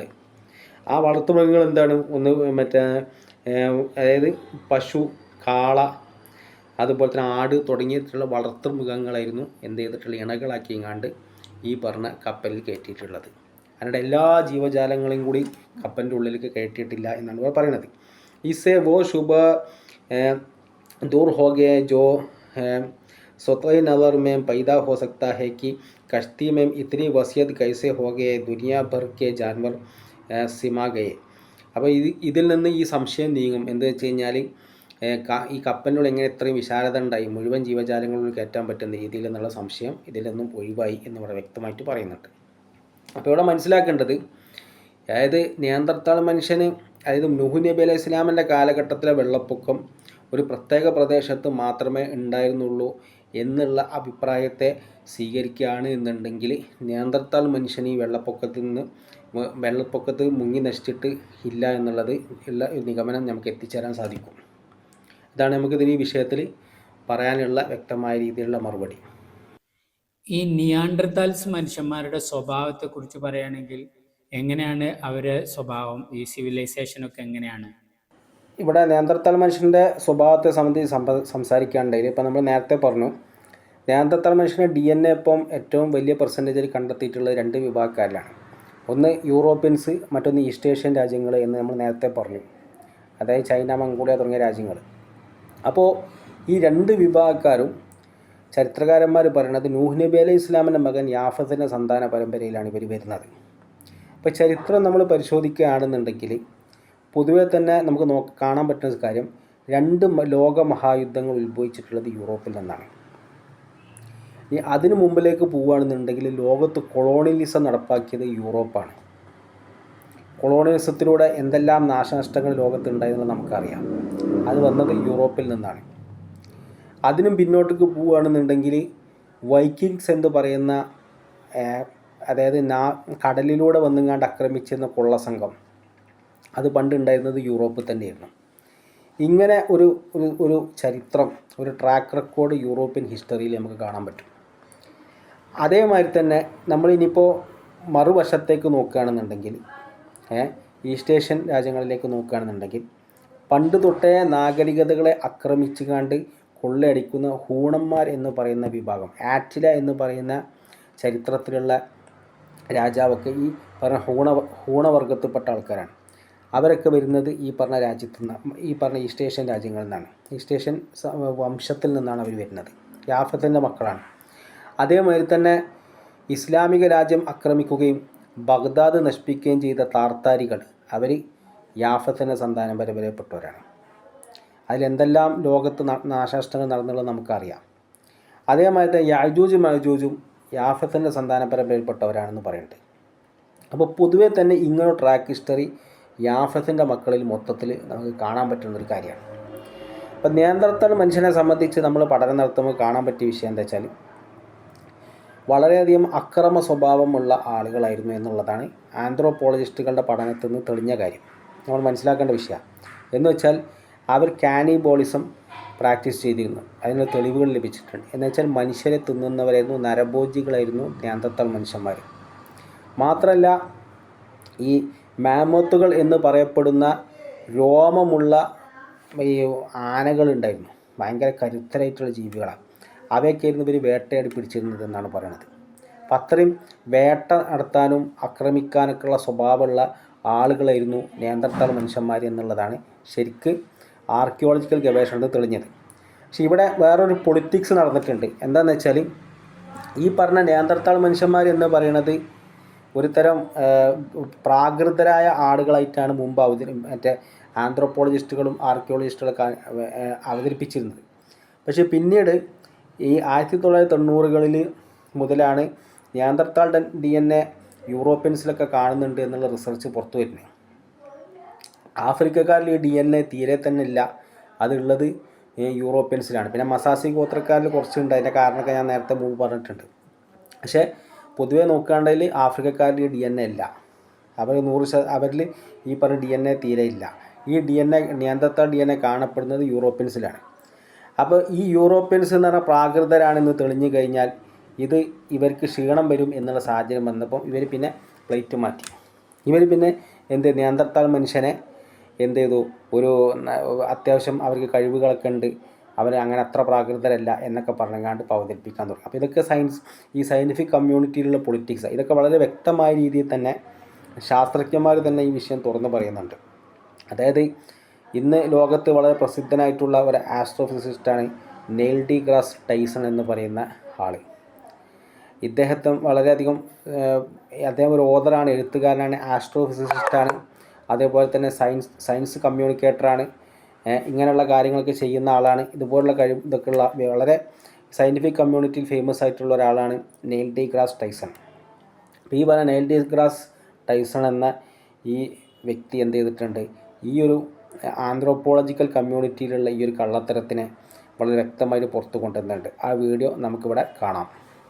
Old timers, we grew up. If you called someone Neanderthal, that was an insult. Like they're still evolving Neanderthal, and they all went extinct anyway. Do you realize that the most racist scientific community ever were 19th century anthropologists? They're the ones that set up white male humans were at the top of the evolutionary ladder, and blacks and everybody else were lower, still evolving, closer to the apes, and all of this. So watch what happens. In the 1990s, the world found out that Europeans are between 1 and 3% Neanderthal, and Africans are 0% Neanderthal. So in the 1990s, research papers started coming out talking about how creative and imaginative the Neanderthals must have been. A complete facelift of the Neanderthal. യൂറോപ്പിനെ കുറിച്ച് ഹദീസിൽ പറഞ്ഞിട്ടുള്ള കാര്യങ്ങൾ, ഹദീസിലുള്ള സൂചനകൾ എന്തൊക്കെയാണ്? യൂറോപ്യൻസിനെ സംബന്ധിച്ച് വളരെ വ്യക്തമായ ഹദീസ്, സ്വഹീഹായ ഹദീസ് തന്നെ സ്വഹീഹ് മുസ്ലിമിൽ നമുക്ക് കാണാൻ പറ്റും. സ്വഹീഹ് മുസ്ലിം 2898 നമ്പർ ഹദീസ്. അപ്പോൾ ഇതിൽ വളരെ വ്യക്തമായിട്ട് പറയണം എന്താണെന്ന് വെച്ചാൽ, അതായത് സമയത്ത് റസൂലുള്ളാഹി സ്വല്ലല്ലാഹു അലൈഹി വസല്ലം യഖൂൽ തഖൂമു സ്സാഅത്ത് വർ-റൂമു അക്സറുന്നാസ്. എന്താ അതിൻ്റെ അർത്ഥം? അതായത് ഈ പറഞ്ഞ ക്യാമന്നാൾ അടുത്ത് വരുന്ന സമയത്ത് റോമാക്കാരായിരിക്കും മനുഷ്യരിൽ ഭൂരിപക്ഷവും ഉണ്ടാവുക എന്നാണ് ഇവിടെ പറയണത്. അപ്പോൾ റോമാക്കാരെന്ന് പറഞ്ഞാൽ ആരാന്ന് വെച്ചാൽ യൂറോപ്യൻസ്. ഇവിടെ നമ്മൾ മനസ്സിലാക്കേണ്ട വിഷയം, ക്യാമന്നാൾ അടുത്ത് വരുന്ന സമയത്ത് യൂറോപ്യൻസ് ഭൂരിപക്ഷം. യൂറോപ്യൻസ് എന്ന് പറയുമ്പോൾ അതിൽ തന്നെ എന്തൊക്കെ പെട്ടെന്ന് വെച്ചാൽ യൂറോപ്യൻ ഭൂഖണ്ഡം തന്നെ എൻ്റെ ഓർമ്മ ശരിയാണെങ്കിൽ 52ഓളം രാജ്യങ്ങൾ അതിൽ വരുന്നുണ്ട്. അതിന് പുറമെ പിന്നെ വരുന്ന രാജ്യങ്ങൾ എന്ന് പറഞ്ഞാൽ അമേരിക്ക, ഓസ്ട്രേലിയ തുടങ്ങിയ രാജ്യങ്ങൾ, ഇതെല്ലാം യൂറോപ്പിൽ തന്നെയാണ് വരുന്നത്. അതേപോലെ മുഴുവൻ ആംഗ്ലോസ്ഫിയറും എന്നുവെച്ചാൽ ഇംഗ്ലീഷ് സ്പീക്കിംഗ് കൺട്രീസ്, അതെല്ലാം എന്തിനാണ് വരുന്നത്? റൂം എന്നുള്ളതിൻ്റെ ഉള്ളിൽ തന്നെയാണ് വരുന്നത്. റോമാക്കാരുടെ ഗണനയിലാണ് വരിക. കാരണം അവിടെയൊക്കെ ഉള്ളത് യൂറോപ്യൻസിൻ്റെ ഇതിലാണ് വരിക. അതിന് പുറമെ തന്നെ ഇന്നത്തെ കാലഘട്ടത്തിൽ നമ്മൾ നോക്കുകയാണെങ്കിൽ യൂറോപ്യൻ സംസ്കാരമാണ് എല്ലായിടത്തും ഡോമിനേറ്റ് ചെയ്തിട്ടുള്ളത്. അപ്പോൾ റോമാക്കാർ ഭൂരിപക്ഷമാവുമെന്ന് പറഞ്ഞാൽ, ഒന്ന് റോമാക്കാരുടെ ജനസംഖ്യ വളരെ കൂടുതലായിരിക്കും. അതിന് പുറമെ അവരുടെ സംസ്കാരം ലോകം മുഴുവൻ പടർന്നു പിടിക്കുകയും ഭൂരിപക്ഷം വരുന്ന ജനങ്ങളും അവരുടെ സംസ്കാരത്തിലേക്കും ഉണ്ടായിത്തീരാം. അതാണ് എന്തുള്ളത്, ക്യാമന്നാൾ അടുത്ത് വരുമ്പം റോമാക്കാരായിരിക്കും ജനങ്ങളിൽ ഭൂരിപക്ഷം എന്നുള്ള ഹദീസിൽ വ്യക്തമാക്കുന്നത്. എന്നുവെച്ചാൽ യൂറോപ്യൻസിൻ്റെ ഭൂരിപക്ഷം അന്നുണ്ടാവും. അപ്പോൾ ഇതിന് എന്താ ഇവിടെ, അപ്പോൾ ഇത് കേട്ടിട്ട്, അതായത് ഈ പറഞ്ഞ ഹദീസ് കേട്ടിട്ട് ഫഖാല ലഹു അംർ അബ്സിർ മാ തഖൂൽ. അപ്പോൾ ഈ ഹദീസ് റിപ്പോർട്ട് ചെയ്യണമെന്ന് വെച്ചാൽ ഖാൽ മുസ്തൗരിദുൽ ഖുറഷിയു ഇന്ദ അംർ ബിൽ ആസ് എന്ന് പറഞ്ഞിട്ടാണ് ഹദീസ് തുടങ്ങുന്നത്. അപ്പോൾ മുസ്തൗരിദുൽ ഖുറഷി എന്ന് പറയുന്ന വ്യക്തിയാണ് ഈ ഹദീസ് റിപ്പോർട്ട് ചെയ്യുന്നത്. അപ്പോൾ ഇത് കേട്ടിട്ട് അംർ ബിൽ ആസ് റളിയല്ലാഹു അൻഹു പറയണേ, അബ്സിർ മാ തഖൂൽ, നിങ്ങൾ പറയുന്നത് എന്താ എന്നുള്ളത് ശ്രദ്ധിച്ച് പറയുക. എന്നിട്ട് പറയാണ്, ഖാല അഖൂലു മാ സമയത്തു മിൻ റസൂലില്ലാഹി സ്വല്ലല്ലാഹു അലൈഹി വസല്ലം. അപ്പോൾ ഈ പറഞ്ഞ ആൾ, അതായത് മുസ്തൗരിദുൽ ഖുറഷി പറയാണ്, ഞാൻ റസൂലുള്ളാഹി സ്വല്ലല്ലാഹു അലൈഹി വസല്ലം നിങ്ങൾ എന്താണോ പറഞ്ഞത് അത് തന്നെയാണ് ഞാൻ പറയുന്നതെന്ന് പറഞ്ഞു അംറുൽ ആസ് റളിയല്ലാഹു അൻഹുവിനോട്. അപ്പോൾ അംറുൽ ആസ് റളിയല്ലാഹു അൻഹു മറുപടി പറയാണ്, എന്താ വെച്ചാൽ ഖാല ല ഇൻ ഖുൽത ദാലിക, നിങ്ങൾ പറയുന്നത് പോലെയാണ് കാര്യങ്ങൾ എന്നുണ്ടെങ്കിൽ, അതായത് നബി സല്ലല്ലാഹു അലൈഹി വസല്ലം തങ്ങൾ അങ്ങനെ പറഞ്ഞിട്ടുണ്ട് എന്നുണ്ടെങ്കിൽ എന്താണ്, അവരിൽ എന്തുണ്ട്? 4 ഗുണങ്ങളുണ്ട്. ഇന്ന ഫിഹിം ലഹിസ്വാലൻ അർബാൻ, അതായത് അവരിൽ 4 ഗുണങ്ങളുണ്ട് എന്നാണ് പറയണത്. എന്താ ഇവിടെ പറയണത്?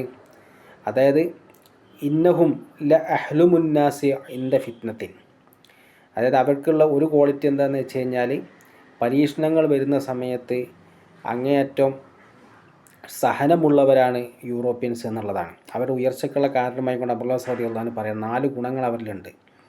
എന്നിട്ട് എന്താ പറയണത്? അസ്റഉഹും ഇഫാഖത്തൻ ബഅദ മുസീബത്തിൻ, അതായത് ഒരു മുസീബത്ത് വന്നു കഴിഞ്ഞാൽ അതിൽ നിന്ന് എത്രയും പെട്ടെന്ന് തന്നെ എന്തുണ്ട്, മടങ്ങി വരുന്നവരാണ്, അതിൽ നിന്ന് റിക്കവർ ചെയ്യുന്നവരാണ് ആര്? യൂറോപ്യൻസ്. അത് യൂറോപ്യൻസിൻ്റെ മറ്റൊരു പ്രത്യേകതയാണ്. എന്നിട്ട് പിന്നെ അത് രണ്ടാമത്തെ ഗുണമാണ്. പിന്നെ അവരുടെ പറയുന്നത് എന്താ വെച്ചാൽ ഔഷക്കുഹും ഖർവത്തൻ ബാദ ഫർവത്തിൻ, അതുപോലെ തന്നെ അവരിലുള്ള മറ്റൊരു പ്രത്യേകത എന്താണെന്ന് വെച്ച് കഴിഞ്ഞാൽ യുദ്ധം നടന്നിട്ട് അതിൽ നിന്നും അവർ പിന്തിരിഞ്ഞു കഴിഞ്ഞാൽ എത്രയും പെട്ടെന്ന് തന്നെ അവർ തിരിച്ചു വരും എന്നുള്ളതാണ്. അത് യൂറോപ്യൻസിൻ്റെ മറ്റൊരു പ്രത്യേകതയാണ്. പിന്നെ അവരിൽ പറയുന്ന നാലാമത്തെ ഗുണം എന്താ ഇവിടെ പറയണത്? വ ഖൈറുക്കും ലി മിസ്കീൻ വ യതീമിൻ വ വഈഫിൻ. അതുപോലെ തന്നെ അവർ എന്തുണ്ട്, മിസ്കീന്മാർ, യത്തീന്മാർ, ബലഹീനരായ ആളുകൾ, അവർക്കൊക്കെ എന്തുണ്ട്, നന്മ ചെയ്യുന്നവരാണ്. അത് യൂറോപ്യൻസിൻ്റെ മറ്റൊരു പ്രത്യേകതയാണ്. ഇവിടെ മനസ്സിലാക്കേണ്ടത്, യൂറോപ്യൻസിൻ്റെ വഴിയായിട്ട് വലിയ വലിയ അക്രമങ്ങളും മഹായുദ്ധങ്ങൾ ലോകത്ത് പുറപ്പെട്ടു, കൊളോണിയലിസം ലോകത്തുണ്ടായി, പല അക്രമങ്ങളും ഉണ്ടായിക്കണം. പക്ഷെ അതിൻ്റെ ഒരു മറുവശം കൂടിയുണ്ട്. ലോകത്ത് വലിയ വലിയ ചാരിറ്റബിൾ പ്രവർത്തനങ്ങളുടെയൊക്കെ തലപ്പത്തിക്കുന്നത് യൂറോപ്യൻസ്. അതിൻ്റെ മറുവശത്ത് കൂടെ നടക്കുന്നതായിട്ട് നമുക്ക് കാണാൻ പറ്റും. ഒരു ഭാഗത്ത് ക്രിസ്ത്യൻ മിഷണറിമാരുടെ കീഴിലുള്ള ചാരിറ്റബിൾ പ്രവർത്തനം ലോകം മുഴുവൻ നടക്കുന്നുണ്ട്, യൂറോപ്പ് ബേസ്ഡ് ആയിട്ട്. അതുപോലെ തന്നെ യൂറോപ്യൻ ബേസ്ഡുള്ള പണക്കാരായ റോക്കഫെല്ലർ ഫൗണ്ടേഷൻ പോലുള്ള എത്രയോ പണക്കാരായ ആൾക്കാർ, ധാരാളം ഫിലാന്ത്രോപ്പിസ്റ്റുകൾ, ധാരാളം പണം ഈ കാലഘട്ടത്തിൽ പോലും എന്ത് ചെയ്യുന്നുണ്ട്, ഈ പാവപ്പെട്ടവർക്ക് വേണ്ടി ഇങ്ങാണ്ട് ചെലവാക്കുന്ന ഒരു സ്വഭാവം യൂറോപ്പിൽ കാണാൻ പറ്റും. അപ്പോൾ ഇത് ഇതിൻ്റെ ഒരു മറുവശമാണ്. അവരിൽ അങ്ങനെ ഒരു ക്വാളിറ്റി ഉണ്ട്. അപ്പോൾ അത് ഹദീസിൽ വ്യക്തമായിട്ട് അത് വ്യക്തമാക്കിയിട്ടുണ്ട്. എന്നിട്ട് എന്താ പറയണത്? അപ്പോൾ ഇതൊക്കെ പറയും. എന്നിട്ട് വീണ്ടും അംറുല്ലാഹി അഞ്ചാമതൊരു ഗുണം കൂടെ, 4 ഗുണങ്ങളുടെ എണ്ണി പറഞ്ഞു. അവർക്ക് 4 പ്രത്യേകതകൾ യൂറോപ്യൻസ് ഉണ്ട്, അവർ ഉയർച്ചക്കുള്ള കാരണമായി കൊണ്ട് അംറുല്ലാഹി എന്നിട്ട് പറയാം അഞ്ചാമതൊരു ഗുണം കൂടെ എണ്ണി പറയണം. എന്താ? വ ഹാമിസത്തുൻ ഹസനത്തൻ ജമീലത്തൻ. അതായത് അവരിൽ വളരെ സുന്ദരമായ മറ്റൊരു ക്വാളിറ്റി ഉണ്ട്. എന്താണ്? വംനൗഹുമിൻ ഗുൽമിൽ മുലൂക്ക്. അതുപോലെ എന്താണത്? അതായത് അവരുടെ രാജാക്കന്മാർ ചെയ്യുന്ന അതിക്രമങ്ങൾ അത് തടയുന്ന ആൾക്കാരാണ് ആര്? യൂറോപ്യൻസ്. അത് യൂറോപ്യൻസിൻ്റെ മറ്റൊരു പ്രത്യേകതയാണ്. യൂറോപ്യൻസിനുള്ളൊരു പ്രത്യേകത എന്താ വെച്ചാൽ, യൂറോപ്യൻസ് മറ്റുള്ള രാജ്യങ്ങളുടെ നേരെ അക്രമങ്ങൾ ചെയ്തിട്ടുണ്ട്. കൊളോണിയലിസം പോലുള്ള കാര്യങ്ങളൊക്കെ നമുക്കറിയാം. പക്ഷെ അവരുടെ മേലെ ഒരു അക്രമിയായ ഭരണാധികാരി വരികയാണെങ്കിൽ അധികകാലം അക്രമിയായ ഭരണാധികാരി വെച്ച് ഉറപ്പിക്കില്ല, അവരെടുത്ത് താഴ്ത്തിക്കൊടുക്കും. അപ്പോൾ അതിന് ഉദാഹരണമാണ് എന്ത്? ഫ്രഞ്ച് വിപ്ലവം, അതുപോലെ തന്നെ റഷ്യൻ വിപ്ലവം, അതുപോലെ യൂറോപ്പിൽ നടന്നിട്ടുള്ള മറ്റ് സംഭവങ്ങളൊക്കെ എടുത്തു കഴിഞ്ഞാൽ നമുക്ക് കാണാൻ പറ്റും. അതിലൊക്കെ വളരെ വ്യക്തമാണ് എന്താ വെച്ചാൽ, അക്രമികളായ ഭരണാധികാരികൾ യൂറോപ്യൻസ് വെച്ച് ഉറപ്പിക്കില്ല. അപ്പോൾ ഇത് അവരുടെ ക്വാളിറ്റി. അപ്പോൾ ഈ 5 ക്വാളിറ്റി അംറുല്ലാഹി റളിയല്ലാഹു അൻഹു എണ്ണുന്നുണ്ട്. ഇതൊക്കെ ഉള്ളത് ആണ് അവരുടെ അന്ത്യനാളെടുക്കുമ്പോൾ അവരുടെ മികവിന് കാരണമായി വരിക എന്നുള്ളതാണ് അംറുല്ലാഹി റളിയല്ലാഹു അൻഹു പറഞ്ഞതിൽ നിന്ന് നമുക്ക് മനസ്സിലാവുന്നത്. അപ്പോൾ ഇത് വളരെ വ്യക്തമായിട്ട് യൂറോപ്യൻസിനെ കുറിച്ച് പറയുന്ന സ്വഹീഹായിട്ടുള്ള ഒരു ഹദീസാണ് എന്നുള്ളതാണ് നമ്മൾ മനസ്സിലാക്കേണ്ടത്. ഇപ്പോൾ പൊട്ടിപ്പുറപ്പെട്ടിട്ടുള്ള ഇസ്രയേൽ, അമേരിക്ക, ഇറാൻ യുദ്ധത്തെ നിങ്ങൾ എങ്ങനെയാണ് വിലയിരുത്തുന്നത്? ഇന്നത്തെ ഈ സാഹചര്യത്തിൽ, അതായത് അമേരിക്ക ഇസ്രായേൽ സഖ്യം ഇറാനെതിരെയുള്ള ആക്രമണം നടത്തിക്കൊണ്ടിരിക്കുന്ന ഈ സാഹചര്യത്തിൽ നമ്മളിവിടെ പഠിക്കേണ്ടതായ ഒരു കാര്യം, ഇവർ എന്തിനിത് ചെയ്യുന്നു എന്നുള്ളതാണ്. വാലിഡ് ആയിട്ടുള്ള എന്ത് റീസണിൻ്റെ പേരിലാണ് ഇത് ചെയ്യുന്നത് എന്നുള്ളത് ഇന്നും വ്യക്തമല്ല. ആണവായുധങ്ങൾ ഇറാൻ്റെ പക്കലുണ്ട് എന്ന് ആരോപണം ഉന്നയിക്കുന്നു. പക്ഷേ ആണവായുധമില്ല എന്നുള്ളത്, ഇറാന് ആണവായുധം ഉണ്ടാക്കിയിട്ടുമില്ല, ഉണ്ടാക്കാൻ ഉദ്ദേശവുമില്ല എന്ന് മാത്രമല്ല, ആ വിഷയത്തിൽ എന്ത് നെഗോഷിയേഷന് വേണമെങ്കിലും ഇറാൻ തയ്യാറാണ് എന്നുള്ളത് വ്യക്തമാക്കിയതുമാണ്. ആ വിഷയത്തിൽ ചർച്ചകൾ വരെ നടന്നതാണ്. അവർ ഈ വിഷയത്തിലുള്ള നെഗോഷിയേഷനൊക്കെ അവർ തയ്യാറാണെന്ന് ഇറാൻ വളരെ വ്യക്തമായി പറഞ്ഞതാണ്. അപ്പോൾ അങ്ങനെ എക്സ്ക്യൂസിന് നിലനിൽപ്പില്ല. പിന്നെ എന്തിനു വേണ്ടിയിട്ട് ഈ പറഞ്ഞ തരത്തിലുള്ളൊരു സ്ട്രൈക്ക് ഇവർ നടത്തുന്നു എന്നുള്ളതാണ് ഇവിടുത്തെ ചോദ്യം. അപ്പോഴാണ് നമുക്ക് മനസ്സിലാക്കാൻ പറ്റുന്ന കാര്യം എന്താണെന്ന് വെച്ചാൽ, ഇത് പുറമേ കാണുന്നതിനപ്പുറമുള്ള ചില വളരെ ഗൂഢമായ ഉദ്ദേശങ്ങൾ ഈ പറഞ്ഞ ഈ ഒരു ആക്രമണത്തിന് പിന്നിലുണ്ട് എന്നുള്ളതാണ് യാഥാർത്ഥ്യം. ഇത് വളരെ വ്യക്തമായിട്ട് തന്നെ അറിയുന്ന ആളുകളായിരുന്നു ഇറാൻ ഇതിൻ്റെ വ്യക്തമായിട്ടുള്ള യാഥാർത്ഥ്യങ്ങൾ അറിഞ്ഞിട്ടുണ്ടായിരുന്നു. അത് അറിഞ്ഞതിൻ്റെ പേരിലാണ് ഒരു സംഭവം ഇറാനിൽ ഈ ഖാംനയുടെ മരണത്തിന് കുറച്ച് മുമ്പായിട്ട് നടന്നൊരു സംഭവം നമുക്കറിയാം. ബാൽ എന്ന് പറയുന്ന വിഗ്രഹത്തെ കത്തിച്ചതായിട്ടുള്ള സംഭവം നമുക്ക് കാണാൻ സാധിക്കും. അപ്പോൾ നമുക്ക് ആ വീഡിയോ ഒന്ന് ആദ്യം കണ്ടു നോക്കാം.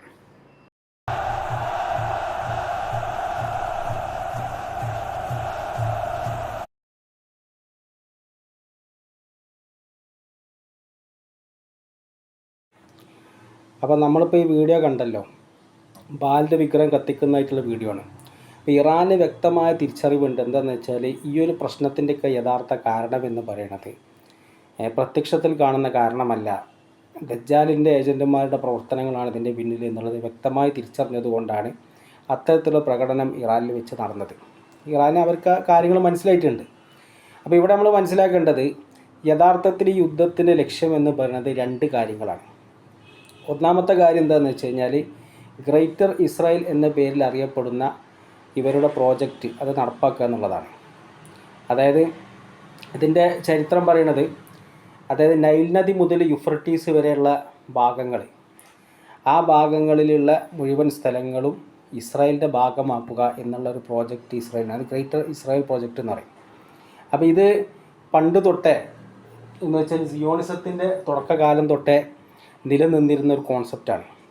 എന്നുവെച്ചാൽ ഇസ്രായേൽ രാഷ്ട്രം സ്ഥാപിതമാവുന്ന സമയത്ത് തന്നെ അതോടുകൂടി എല്ലാം അവസാനിക്കുന്നില്ല, ഇനിയും നമുക്ക് ലക്ഷ്യങ്ങൾ മുന്നോട്ട് എന്നുള്ള നിലയിൽ തന്നെയാണ് ഈ രാഷ്ട്രം സ്ഥാപിക്കപ്പെട്ടത്. അപ്പോൾ അവർ പറയണത് എന്താണെന്ന് വെച്ച് കഴിഞ്ഞാൽ, അബ്രഹാമിന് ദൈവം ഈ കൊടുത്തിട്ടുള്ള വാഗ്ദാനം ചെയ്തിട്ടുള്ള സ്ഥലമാണ് ഈ ഗ്രേറ്റർ ഇസ്രായേൽ എന്ന് പറഞ്ഞുകൊണ്ട് അവർ പറയുന്ന പ്രോജക്റ്റ്. അപ്പോൾ യുഫ്രട്ടീസ് നദി മുതൽ നൈൽ നദി വരെയുള്ള സ്ഥലം എന്ന് പറഞ്ഞാൽ അതിൽ ഏതൊക്കെ പെട്ട് വെച്ചാൽ ഈജിപ്റ്റ് പെട്ട്, സൗദി അറേബ്യ പെട്ട്, എല്ലാ രാജ്യങ്ങളും പെട്ടു. അതെല്ലാം ഇവർ അണ്ടറിൽ കൊണ്ടുവരിക എന്നുള്ളതാണ്. അപ്പം ഈ ഒരു പ്രോജക്റ്റിൻ്റെ ഭാഗമായിട്ട് ഈ ഉള്ള പ്രവർത്തനങ്ങൾ ഇസ്രായേലിൻ്റെ ഭാഗത്ത് നടന്നതിൻ്റെ ഭാഗമാണ് ലിബിയയിലുണ്ടായ പ്രശ്നം, അതുപോലെ തന്നെ ഇറാഖിലുണ്ടായ പ്രശ്നങ്ങളൊക്കെ ഇതിൻ്റെ തന്നെ ഒരു തുടർച്ചയാണ് എന്നാണ് നിരീക്ഷകർ വ്യക്തമായിട്ട് പറയുന്നത്. എന്നുവെച്ചാൽ അവർ ചെയ്യാൻ പോകുന്ന ഈ പ്രോജക്റ്റിൻ്റെ ഒരു മുന്നൊരുക്കാണ്. അതിൻ്റെ ഭാഗമായിട്ട് തന്നെയാണ് ഇറാൻ്റെ ഈ തകർക്കാനുള്ള ഈ ശ്രമവും നടക്കുന്നത്. അതാണ് ഇതിൻ്റെ യഥാർത്ഥ കാരണം. ഒന്ന്. രണ്ടാമത്തെ സംഗതി എന്താ വെച്ചാൽ, ഇത് ദജ്ജാലിൻ്റെ വരവിനുള്ള സ്റ്റേജ് ഒരുക്കം കൂടിയാണ്. കാരണം എന്താ വെച്ചാൽ ഇറാഖ് എന്ന് പറഞ്ഞത് മർമ്മപ്രധാന സ്ഥലങ്ങളാണ്. ഇവിടെ ദജ്ജാൽ രംഗപ്രവേശം ചെയ്യുന്ന സമയത്ത് ഖുറാസാൻ ഭാഗത്തു നിന്നാണ് പ്രത്യക്ഷപ്പെടുക. എന്നിട്ട് നേരെ പോകുന്നത് ഇസ്ഫഹാൻ എന്ന് പറയുന്ന സ്ഥലത്താണ്. ഇസ്ഫഹാൻ ഉള്ളത് ഇറാനിലാണ് ഇസ്ഫഹാൻ ഉണ്ടാവുക. അവിടെ ജൂതന്മാരുടെ സെറ്റിൽമെൻറ്റ് ഇപ്പോഴും ഉണ്ട്. അന്ന് ജൂതന്മാരുടെ ഒരു സംഘമായിരിക്കും ദജ്ജാലിൻ്റെ കൂടെ എന്നുള്ളത് ഹദീസിൽ വളരെ വ്യക്തമായിട്ട് പറയും. ഇസ്ഫഹാൻ എന്നുള്ള ജൂതന്മാരുടെ സംഘമായിരിക്കും ദജ്ജാലിൻ്റെ കൂടെ എന്നുള്ളത് വളരെ വ്യക്തമായിട്ട് തന്നെ പറയുന്നുണ്ട്. അപ്പം പണ്ഡിതന്മാർ പറയണത് എന്താണെന്ന് വെച്ചാൽ, ഇസ്രായേൽ രാഷ്ട്രം ആ കാലഘട്ടമാകുമ്പോഴേക്കും തകരും എന്നുള്ളതാണ്. അപ്പം അന്ന് ജൂതന്മാരുടെ ശക്തി കേന്ദ്രം സത്യം ഇസ്ഫഹാനായിരിക്കും എന്നുള്ളതാണ്. അപ്പോൾ ആ ഇസ്ഫഹാൻ എന്നുള്ള ജൂതന്മാരുടെ സംഘമായിരിക്കും ദജ്ജാലിൻ്റെ കൂടെ. പിന്നെ മറ്റൊന്ന്, ദജ്ജാൽ ഇസ്ഫഹാനിൽ നിന്ന് പുറപ്പെട്ട് കഴിഞ്ഞാൽ പോയിട്ട് യുദ്ധം ചെയ്യുന്ന എൻ്റെ ഓർമ്മ ശരിയാണ്, ആദ്യമായിട്ട് യുദ്ധം ചെയ്യുന്ന സ്ഥലം കൂഫയിലാണ്, ഇറാഖിലെ കൂഫയിലാണ്. മാത്രമല്ല ഇറാഖിൽ ദജ്ജാൽ 2 വർഷം ഭരണം നടത്തും എന്നും ഹദീസിൽ വന്നിട്ടുണ്ട്. ആ ഹദീസ് നുഐമാൻ ഇബ്നു ഹമ്മാദിൻ്റെ കിതാബുൽ ഫിത്തനിൽ വോളിയം 2 പേജ് 539 വ്യക്തമായി വന്നിട്ടുള്ള ഹദീസാണ്. അപ്പോൾ ഇതിലെന്താ പറയണത്, അതായത് ഇവിടെ പറയണത് എന്താണെന്ന് വെച്ച് കഴിഞ്ഞാൽ, ഹൈഷം ഇബ്നു മാലിക് ത്വായി എന്നവരാണ് മർഫുവാനായിട്ട് ഒരു റിവായത്ത് റിപ്പോർട്ട് ചെയ്യണം. എന്താ റിപ്പോർട്ട് ചെയ്യുന്നത്, യലി ദജ്ജാലു ബിൽ ഇറാഖി സനത്തൈനി, അതായത് ദജ്ജാൽ എന്തുണ്ടാവും, ഇറാഖ് ഭാഗത്ത് 2 വർഷം ഹുക്കൂമത്ത് നടത്തും, ഭരണം നടത്തും എന്നാണ് പറയണത്. എന്നിട്ട് എന്താ പറയണത്, യുഹ്മദ് ഫിഹ അദ്ലുഹു വതഷ്റഅബ്ബുൻ നാസു ഇലൈഹി. എന്നിട്ട് എന്താ പറയുന്നത് വെച്ച് കഴിഞ്ഞാൽ, ആ ഒരു ഭരണത്തിൽ ആ 2 വർഷത്തെ ഹുക്കൂമത്ത് കാരണം അദ്ദേഹം അവിടെ നീതി നടപ്പാക്കുകയും അത് കാരണമായിട്ട് ജനങ്ങൾ അദ്ദേഹത്തെ അങ്ങേയറ്റം ആകർഷിക്കുകയും ചെയ്യുന്ന ആ നാട്ടിൽ 2 വർഷം ഭരിക്കുന്ന 2 വർഷം അവിടെ നീതി നടപ്പാക്കുന്നതാണ്. അതിനാണെങ്കിൽ ജനങ്ങൾ കംപ്ലീറ്റ് അങ്ങോട്ടേക്ക് ആകർഷിക്കപ്പെടും. എന്നിട്ട് അവിടെ പറയുന്നത് വെച്ചാൽ, അങ്ങനെ ജനങ്ങളെ തന്നിലേക്ക് ആകർഷിച്ചതിന് ശേഷം ഫയസ്അദു യൗമൻ അൽ മിംബറ ഫയഖ്തുബു ബിഹാ സുമ്മ യുഖ്ബിലു അലൈഹിം ഫയഖൂലു ലഹും മാ അനലക്കും അൻ തഅരിഫു റബ്ബക്കും. അതായത് ഒരു ദിവസം മിമ്പറിൽ കയറി ജനങ്ങളെ അഭിസംബോധന ചെയ്യും. എന്നിട്ട് ജനങ്ങളെ നേരെ തിരിഞ്ഞിട്ട് പറയും, എന്താ പറയുക, നിങ്ങളുടെ റബ്ബ് ആരാണെന്ന് നിങ്ങളെ ഞാൻ അറിയിച്ചു തരട്ടെയോ, ദജ്ജാൽ ചോദിക്കുകയാണ്. വലഹു ഖായിലുൻ വമൻ റബ്ബുന. അപ്പോൾ ഒരാൾ ചോദിക്കുന്നു, ആരാണ് ഞങ്ങളുടെ റബ്ബ്. ഫയഖൂലു അന, ഞാനാണ് നിങ്ങളുടെ റബ്ബ് എന്ന് ദജ്ജാൽ ആ സമയത്ത് പരിചയപ്പെടുത്തുമെന്നാണ്. അപ്പോൾ മുൻകിറു മിനൻ നാസി മിൻ ഇബാദില്ലാഹി ഖൗലഹു ഫയഖുദുഹു ഫയഖ്തുലുഹു. അപ്പം എന്തുണ്ട്, ജനങ്ങളിൽ നിന്ന് ഒരാൾ ദജ്ജാലിനെ നിഷേധിക്കും, ആ വ്യക്തി പിടികൂടപ്പെടുകയും കൊല്ലപ്പെടുകയും ചെയ്യും എന്ന് കാണാൻ പറ്റും. അപ്പോൾ ഇങ്ങനെ റിപ്പോർട്ടുണ്ട്. അപ്പോൾ 2 വർഷം ദജ്ജാൽ എന്തുണ്ടാവും, ഇറാഖ് ഭാഗത്ത് ഭരണം നടത്തുന്നു. അപ്പോൾ ഇവിടെ സംശയം വരുന്നത് എന്താ വെച്ചാൽ, ദജ്ജാൽ വെളിപ്പെട്ട് കഴിഞ്ഞാൽ 40 ദിവസം ദുനിയാവിലുണ്ടാവും. ഒരു ദിവസം ഒരു വർഷത്തിന് തുല്യമാണ്, ഒരു ദിവസം ഒരു മാസത്തിന് തുല്യമാണ്, പിന്നെയുള്ള ഒരു ദിവസം എൻ്റെ അറിവ് ശരിയാണ് ഒരാഴ്ചക്ക് തുല്യമാണ്, പിന്നെ ബാക്കിയുള്ള സാധാരണ ദിവസങ്ങൾ പോലെയാണ് എന്നുള്ള റിപ്പോർട്ട് ഉണ്ടല്ലോ. അപ്പോൾ എന്താ ഈ 2 വർഷം എന്നുള്ളതാണ്. അപ്പോൾ നമുക്കിത് മനസ്സിലാവണം എന്താണെന്ന് വെച്ചാൽ, ദജ്ജാൽ ഖുറാസാൻ ഭാഗത്ത് വെളിപ്പെടും, ഖുറാസാനിൽ നിന്ന് ഇസ്ഫഹാനിൽ വരും, ഇസ്ഫഹാനിൽ നിന്ന് കൂഫയിൽ വരും, അങ്ങനെ സഞ്ചരിച്ചിട്ട് ഇവിടെത്തും. അതായത് ഇറാഖിൻ്റെയും ഷാമിൻ്റെയും ഇടയിലുള്ള ഒരു ഹുല്ല, അതായത് ഒരു താഴ്വരയിലെത്തും. അവിടെ വെച്ചിട്ടാണ് ദജ്ജാൽ തൻ്റെ സംരംഭം ആഗോളതലത്തിൽ ഇൻ്റർനാഷണൽ ആക്കുന്നത്. ദജ്ജാൽ ഇൻ്റർനാഷണൽ ആവുന്നത് ഇറാഖിന് ഷാമിൻ്റെ ഇടയിലുള്ള ഈ താഴ്വരയിലെത്തുമ്പോഴാണ്. അവിടെ നിന്നാണ് പിന്നെ തൻ്റെ ഇൻ്റർനാഷണൽ കോളാക്കി മാറ്റുന്നത്. അവിടെ വെച്ചാൽ ദജ്ജാലിൻ്റെ പരിപൂർണ്ണ വെളിപ്പെടൽ ലോകത്തിന് മുമ്പിൽ നടക്കുക. അപ്പോൾ ഇറാഖിൻ്റെയും ഷാമിൻ്റെ ഇടയിൽ നിന്ന് ഉള്ള ഈ വെളിപ്പെടലിന് ശേഷമാണ് ഈ 40 ദിവസത്തെ കണക്ക് പറഞ്ഞിട്ടുള്ളതെന്നാണ് നമുക്ക് മനസ്സിലാവുന്നത്. അപ്പം അതിന് മുമ്പായിട്ട് ദജ്ജാൽ തന്നെ എന്തുണ്ട്, ഈ ഉള്ള ഇറാഖ് ഭാഗങ്ങളിലൂടെയൊക്കെ സഞ്ചരിക്കുന്നുണ്ട്. ആ ഭാഗത്ത് അപ്പോൾ അതിന് മുമ്പ് എന്തുണ്ട്, ഇറാഖ് ഭാഗത്ത് 2 വർഷത്തെ ഭരണം ദജ്ജാൽ നടത്തും എന്നുള്ളത് തന്നെയാണ് നമുക്ക് മനസ്സിലാവുന്നത്. അപ്പോൾ ഇറാൻ ഭാഗത്ത് ദജ്ജാൽ വരും, ഇറാഖ് ഭാഗത്ത് ഭരണം നടത്തും. അപ്പോൾ ഇതൊക്കെ നടക്കണമെന്നുണ്ടെങ്കിൽ ഈ 2 രാജ്യങ്ങളിലും ഒരിക്കലും സ്റ്റെബിളായിട്ടുള്ളൊരു ഭരണകൂടം ഉണ്ടാവാൻ പാടില്ല അപ്പോൾ അവിടെ അതിന് വേണ്ടിയിട്ട് അവിടെ ആ രാജ്യങ്ങളിലുള്ള ഭരണകൂടങ്ങൾ തകരുക എന്നുള്ളത് ദജ്ജാലിൻ്റെ ആവശ്യമാണ്. ഇതാണ് നമ്മൾ മനസ്സിലാക്കേണ്ടത്. ഇനി അഥവാ ഒരു ഭരണം ഉണ്ടാവുകയാണെങ്കിൽ തന്നെയും അത് അമേരിക്ക, ഇസ്രായേൽ പോലുള്ള സാമ്രാജ്യ ശക്തികൾക്ക് പരിപൂർണമായിട്ട് സറണ്ടർ ആയിട്ടുള്ള ഭരണം മാത്രമേ ഉണ്ടാവാൻ പാടുള്ളൂ. സാമ്രാജ്യ ശക്തികൾ എതിർക്കുന്ന പോലെ ഇറാൻ പോലത്തുള്ള ഒരു ഭരണകൂടം അവിടെ നിലനിൽക്കാൻ പാടില്ല. അപ്പോൾ അതിൻ്റെ ലോങ് ടേം പ്ലാനിൻ്റെ ഭാഗമാണ് എന്താണെന്ന് വെച്ചാൽ, ഇറാഖ് ഓൾറെഡി അവർ നശിപ്പിച്ച് കഴിഞ്ഞ്, ഇറാഖിൻ്റെ കഥ കഴിഞ്ഞു, ഇനി ഇറാനാണ് ബാക്കിയുള്ളത്. അപ്പോൾ ഈ ഇറാനും കൂടി തകർക്കുക എന്നുള്ളത് ഈ ഒരു പ്രോജക്റ്റിൻ്റെ ഭാഗമായിട്ടാണ് അവർ ചെയ്യണത് എന്നുള്ളതാണ് നമ്മൾ മനസ്സിലാക്കേണ്ടതായിട്ടുള്ള കാര്യം. അപ്പോൾ ഇപ്പോൾ നടന്നുകൊണ്ടിരിക്കുന്ന ഈ അമേരിക്ക, ഇസ്രായേൽ, ഇറാൻ യുദ്ധം ശരിക്ക് ഇമാം മഹ്ദി റളിയല്ലാഹു അൻഹുവിൻ്റെ വരവിലേക്കുള്ള സൂചന തന്നെയാണ്. അതായത് ഈ ഇറാൻ ഇസ്രായേൽ യുദ്ധം എന്ന് പറയുന്ന ഇപ്പോഴുള്ള ഈ യുദ്ധം, ഇത് ഇമാം മഹ്ദി റളിയല്ലാഹുവിൻ്റെ വരവിലേക്കുള്ള മുന്നോടിയാണോ എന്ന് ചോദിച്ചു കഴിഞ്ഞാൽ, ഇമാം മഹ്ദി റളിയല്ലാഹു അൻഹുവിൻ്റെ വരവിന് ഇനിയും സമയമെടുക്കും എന്നുള്ളത് തന്നെയാണ് നമുക്ക് മനസ്സിലാവുന്ന വിഷയം. അപ്പോൾ ഇമാം മഹ്ദി റളിയല്ലാഹു അൻഹു വെളിപ്പെടുന്നതിന് മുമ്പ് പല അടയാളങ്ങൾ രേഖപ്പെടുത്തിയിട്ടുണ്ട്. എല്ലാം ഇവിടെ ചർച്ച ചെയ്യൽ ഇപ്പോൾ പ്രായോഗികമല്ല, കുറച്ച് അടയാളങ്ങൾ മാത്രം പറയാം. പക്ഷെ അതിന് മുമ്പായിട്ട് നമ്മൾ പറയേണ്ട കാര്യം, ഇമാം മഹ്ദി റളിയല്ലാഹുവിൻ്റെ കാലഘട്ടം ഇനിയും കുറച്ച് കഴിയും എന്നുള്ളതിനുള്ള വ്യക്തമായൊരു കാരണം നമ്മൾ പറയുന്നത് വെച്ചാൽ, ഇന്നിപ്പോൾ ഇസ്രായേൽ രാഷ്ട്രം വളരെ ശക്തമായ നിലയിൽ മുന്നേറി നിൽക്കുന്നതായിട്ട് നമ്മൾ കാണുന്നുണ്ട്. ഇമാം മഹ്ദി റളിയല്ലാഹു അൻഹു വരുമ്പോഴേക്കും ഇന്ന് കാണുന്ന ഇസ്രായേൽ രാഷ്ട്രം സിയോണിസം ഉണ്ടാവില്ല. ഇതാണ് നമ്മൾ മനസ്സിലാക്കേണ്ട വിഷയം. സിയോണിസം അവസാനിച്ചിട്ടുണ്ടാവും ലോകത്ത്. അപ്പോൾ അതിനുള്ള കാരണം എന്താ നമ്മൾ വെച്ച് കഴിഞ്ഞാൽ, ഇമാം മഹ്ദി റളിയല്ലാഹുവിൻ്റെ കാലഘട്ടത്തിൽ ഈ ബൈത്തുൽ മുഖദ്ദിസിൽ ഖിലാഫത്ത് നിലവിൽ വരും. ഇമാം മഹ്ദി റളിയല്ലാഹു അൻഹുവിൻ്റെ തലസ്ഥാനം എന്ന് പറയുന്നത് ബൈത്തുൽ മുഖദ്ദിസ് ആയിരിക്കും. അപ്പോൾ ബൈത്തുൽ മുഖദ്ദിസ് ഭാഗത്ത് ഖിലാഫത്ത് നിലവിൽ വരുമ്പോൾ ഇന്ന് കാണുന്ന ഇസ്രായേൽ രാഷ്ട്രം തകർന്നിട്ടുണ്ടാവും. അപ്പോൾ ആ ഒരു അവസ്ഥയിലേക്കാണ് കാര്യങ്ങൾ പോവുക. അപ്പോൾ അതിപ്പോഴും സംഭവിച്ചിട്ടില്ല. ഇപ്പോൾ ഇസ്രായേൽ രാഷ്ട്രം വളരെ ശക്തമായ നിലയിൽ നിലകൊള്ളുന്നതുകൊണ്ട് തന്നെ ഇനിയും സമയമെടുക്കും മഹ്ദി റളിയല്ലാഹുവിൻ്റെ വരവിന് എന്നുള്ളതാണ് നമ്മൾ മനസ്സിലാക്കേണ്ടത്. മറ്റൊന്ന്, മഹ്ദി റളിയല്ലാഹുവിൻ്റെ വരവിനോടനുബന്ധിച്ച് വരുന്ന ഒരു പ്രധാനപ്പെട്ട അടയാളമാണ് എന്തെന്ന് വെച്ച് കഴിഞ്ഞാൽ, യൂഫ്രട്ടീസ് നദിയിലെ സ്വർണ്ണമല എന്ന് പറയുന്ന വിഷയം. അപ്പോൾ അതിനെ പറ്റിയിട്ട് ഒരുപാട് ചർച്ച ചെയ്യാനുള്ള ഒരു മേഖല ആയതുകൊണ്ട് ഞാൻ ആ ചർച്ചയിലേക്ക് പോകുന്നില്ല. അത് വേറെ തന്നെ ഒരു വീഡിയോ ചെയ്യാനാണ് ഞാൻ ആഗ്രഹിക്കുന്നത്. അല്ലാഹു തൗഫീഖ് നൽകട്ടെ, ആമീൻ.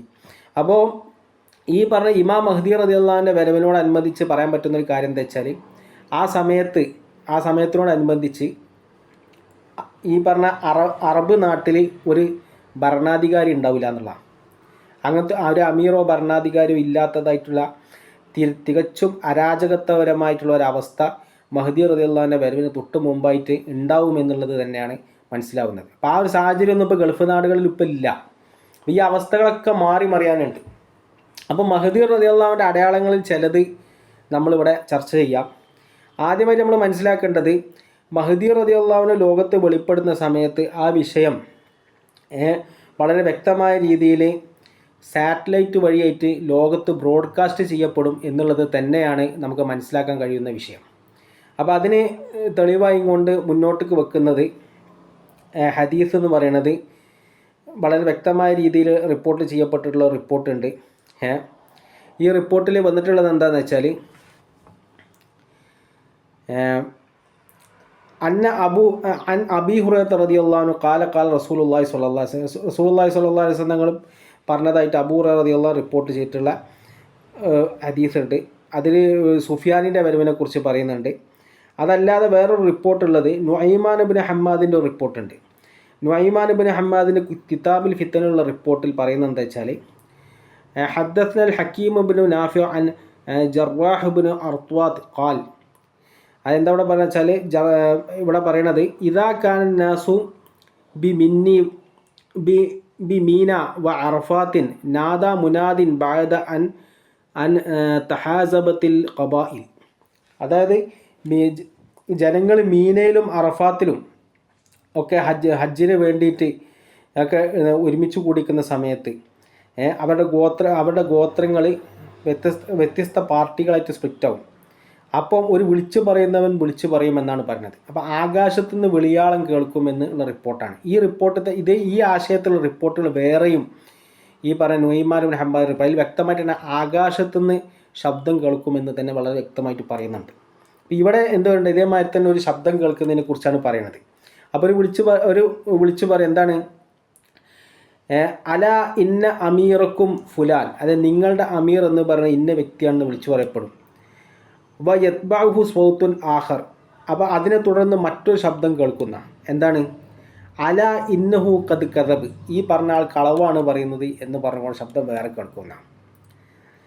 അപ്പം യത്ബഉഹു സ്വൗത്തു ആഖർ, അത് കഴിഞ്ഞ് വീണ്ടും ഒരു ശബ്ദം ഇതിനെ തുടർന്നുണ്ടാവും. എന്താണ് അല ഇന്നഹു ഖദ് സ്വദക, അല്ല ഈ ആദ്യം പറഞ്ഞ ആൾ പറഞ്ഞ സത്യം തന്നെയാണ് എന്ന് പറഞ്ഞുകൊണ്ട് ഇതുണ്ടാവും. അപ്പോൾ ഇവിടെ എന്താ ഇവിടെ പറയണതെന്ന് വെച്ച് കഴിഞ്ഞാൽ അതായത് ഈ പറഞ്ഞ സംഗതികൾ ഉണ്ടാവുന്ന എന്താണെന്ന് വെച്ച് കഴിഞ്ഞാൽ ഒരു സാറ്റലൈറ്റ് ഹൈജാക്ക് ചെയ്യപ്പെടും എന്നുള്ളതാണ് ഇതിന് ഒരു വിശദീകരണം കൊടുക്കുന്നത്. കാരണം എന്താണെന്ന് വെച്ചാൽ ആദ്യം ഒരു ശബ്ദം കേൾക്കും, പിന്നെ ആ ശബ്ദത്തിന് എതിരായി കൊണ്ട് ശബ്ദം വരും, പിന്നെ അത് എതിരായി കൊണ്ട് ശബ്ദം വരും എന്നാണ് പറയണത്. പിന്നെ മറ്റുള്ള നുഐമാൻ ഹമ്മാദ് റിപ്പോർട്ടിലൊക്കെ വരുന്നത് എന്താണെന്ന് വെച്ചാൽ ഈ ശബ്ദം ആകാശത്തു നിന്നാണ് കേൾക്കുക എന്നുള്ളത് വളരെ വ്യക്തമായിട്ട് തന്നെ വന്നിട്ടുള്ള റിപ്പോർട്ടുകൾ വേറെ ഉണ്ട്. അപ്പോൾ ഇങ്ങനെ പരസ്പര വിരുദ്ധമായിട്ട് ആകാശത്തു നിന്ന് ശബ്ദം കേൾക്കുക എന്ന് പറയുന്നത് മലക്കിൻ്റെ ശബ്ദമാവില്ല ഒരിക്കലും. അതാണ് ഇവിടെ പറയുന്നത്. കാരണം മലക്കുകൾ പരസ്പരം അങ്ങോട്ടും ഇങ്ങോട്ടും തർക്കിക്കൂലല്ലോ, മലക്കുകൾ തർക്കിക്കാറുള്ള പരിപാടി ഇല്ലല്ലോ. അപ്പോൾ ആകാശത്തു നിന്ന് ശബ്ദം കേൾക്കുക എന്ന് പറയുമ്പോൾ ഇതിൽ വിളിച്ചു പറയുന്നതാണ് പറയുന്നത്. പക്ഷെ മറ്റുള്ള ഇതേ വിഷയത്തെ ഒന്നുകൂടി വിശദീകരിച്ചുകൊണ്ട് നുഐമാൻ ഇബ്നു ഹമ്മാദിൻ്റെ ഓർമ്മശേഖരൻ നുഐമാൻ ഇബ്നു ഹമ്മാദിൻ്റെ തന്നെ കിതാബിൽ തന്നെ വേറെ റിപ്പോർട്ടുകൾ ആകാശത്ത് നിന്ന് തന്നെ ശബ്ദം കേൾക്കുന്നത് കൃത്യമായിട്ട് പറയുന്നുണ്ട്. അപ്പോൾ അതിലൊക്കെ എന്തുണ്ട് പരസ്പര വിരുദ്ധമായി കൊണ്ടുള്ള ചർച്ച സംസാരങ്ങൾ വരാൻ മലക്കിൻ്റെ വിളിയാളല്ല എന്നുള്ളത് അവിടെ തന്നെ വ്യക്തമാണ്. അപ്പോൾ ഇവർ ഉലമാവ് പറയണത് എന്താ വെച്ചാൽ ചില പണ്ഡിതന്മാർ പറയണത് ഇത് സാറ്റലൈറ്റിൽ നിന്നുള്ള ബ്രോഡ്കാസ്റ്റിംഗ് ആണ്. അതായത് സാറ്റലൈറ്റ് ഹൈജാക്ക് ചെയ്യപ്പെടുകയും ഇമാം മഹ്ദി റളിയല്ലാഹുവിൻ്റെ കാര്യം, എന്നിട്ട് സാറ്റലൈറ്റിൽ നിന്നും ആദ്യം മഹ്ദി റളിയല്ലാഹു ആണ് നിങ്ങളുടെ അമീർന്ന് ബ്രോഡ്കാസ്റ്റ് ചെയ്യപ്പെടും.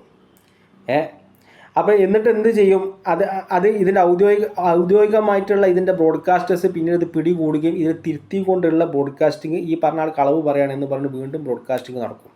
അതാണ് ഈ രണ്ട് തരത്തിലുള്ള വിളിയാളങ്ങൾ ഉണ്ടാവുന്നത് എന്നും വിശദീകരിക്കപ്പെടുന്നുണ്ട്. അപ്പോൾ അങ്ങനെയുള്ളൊരു സാധ്യത നിലനിൽക്കുന്നുണ്ട്.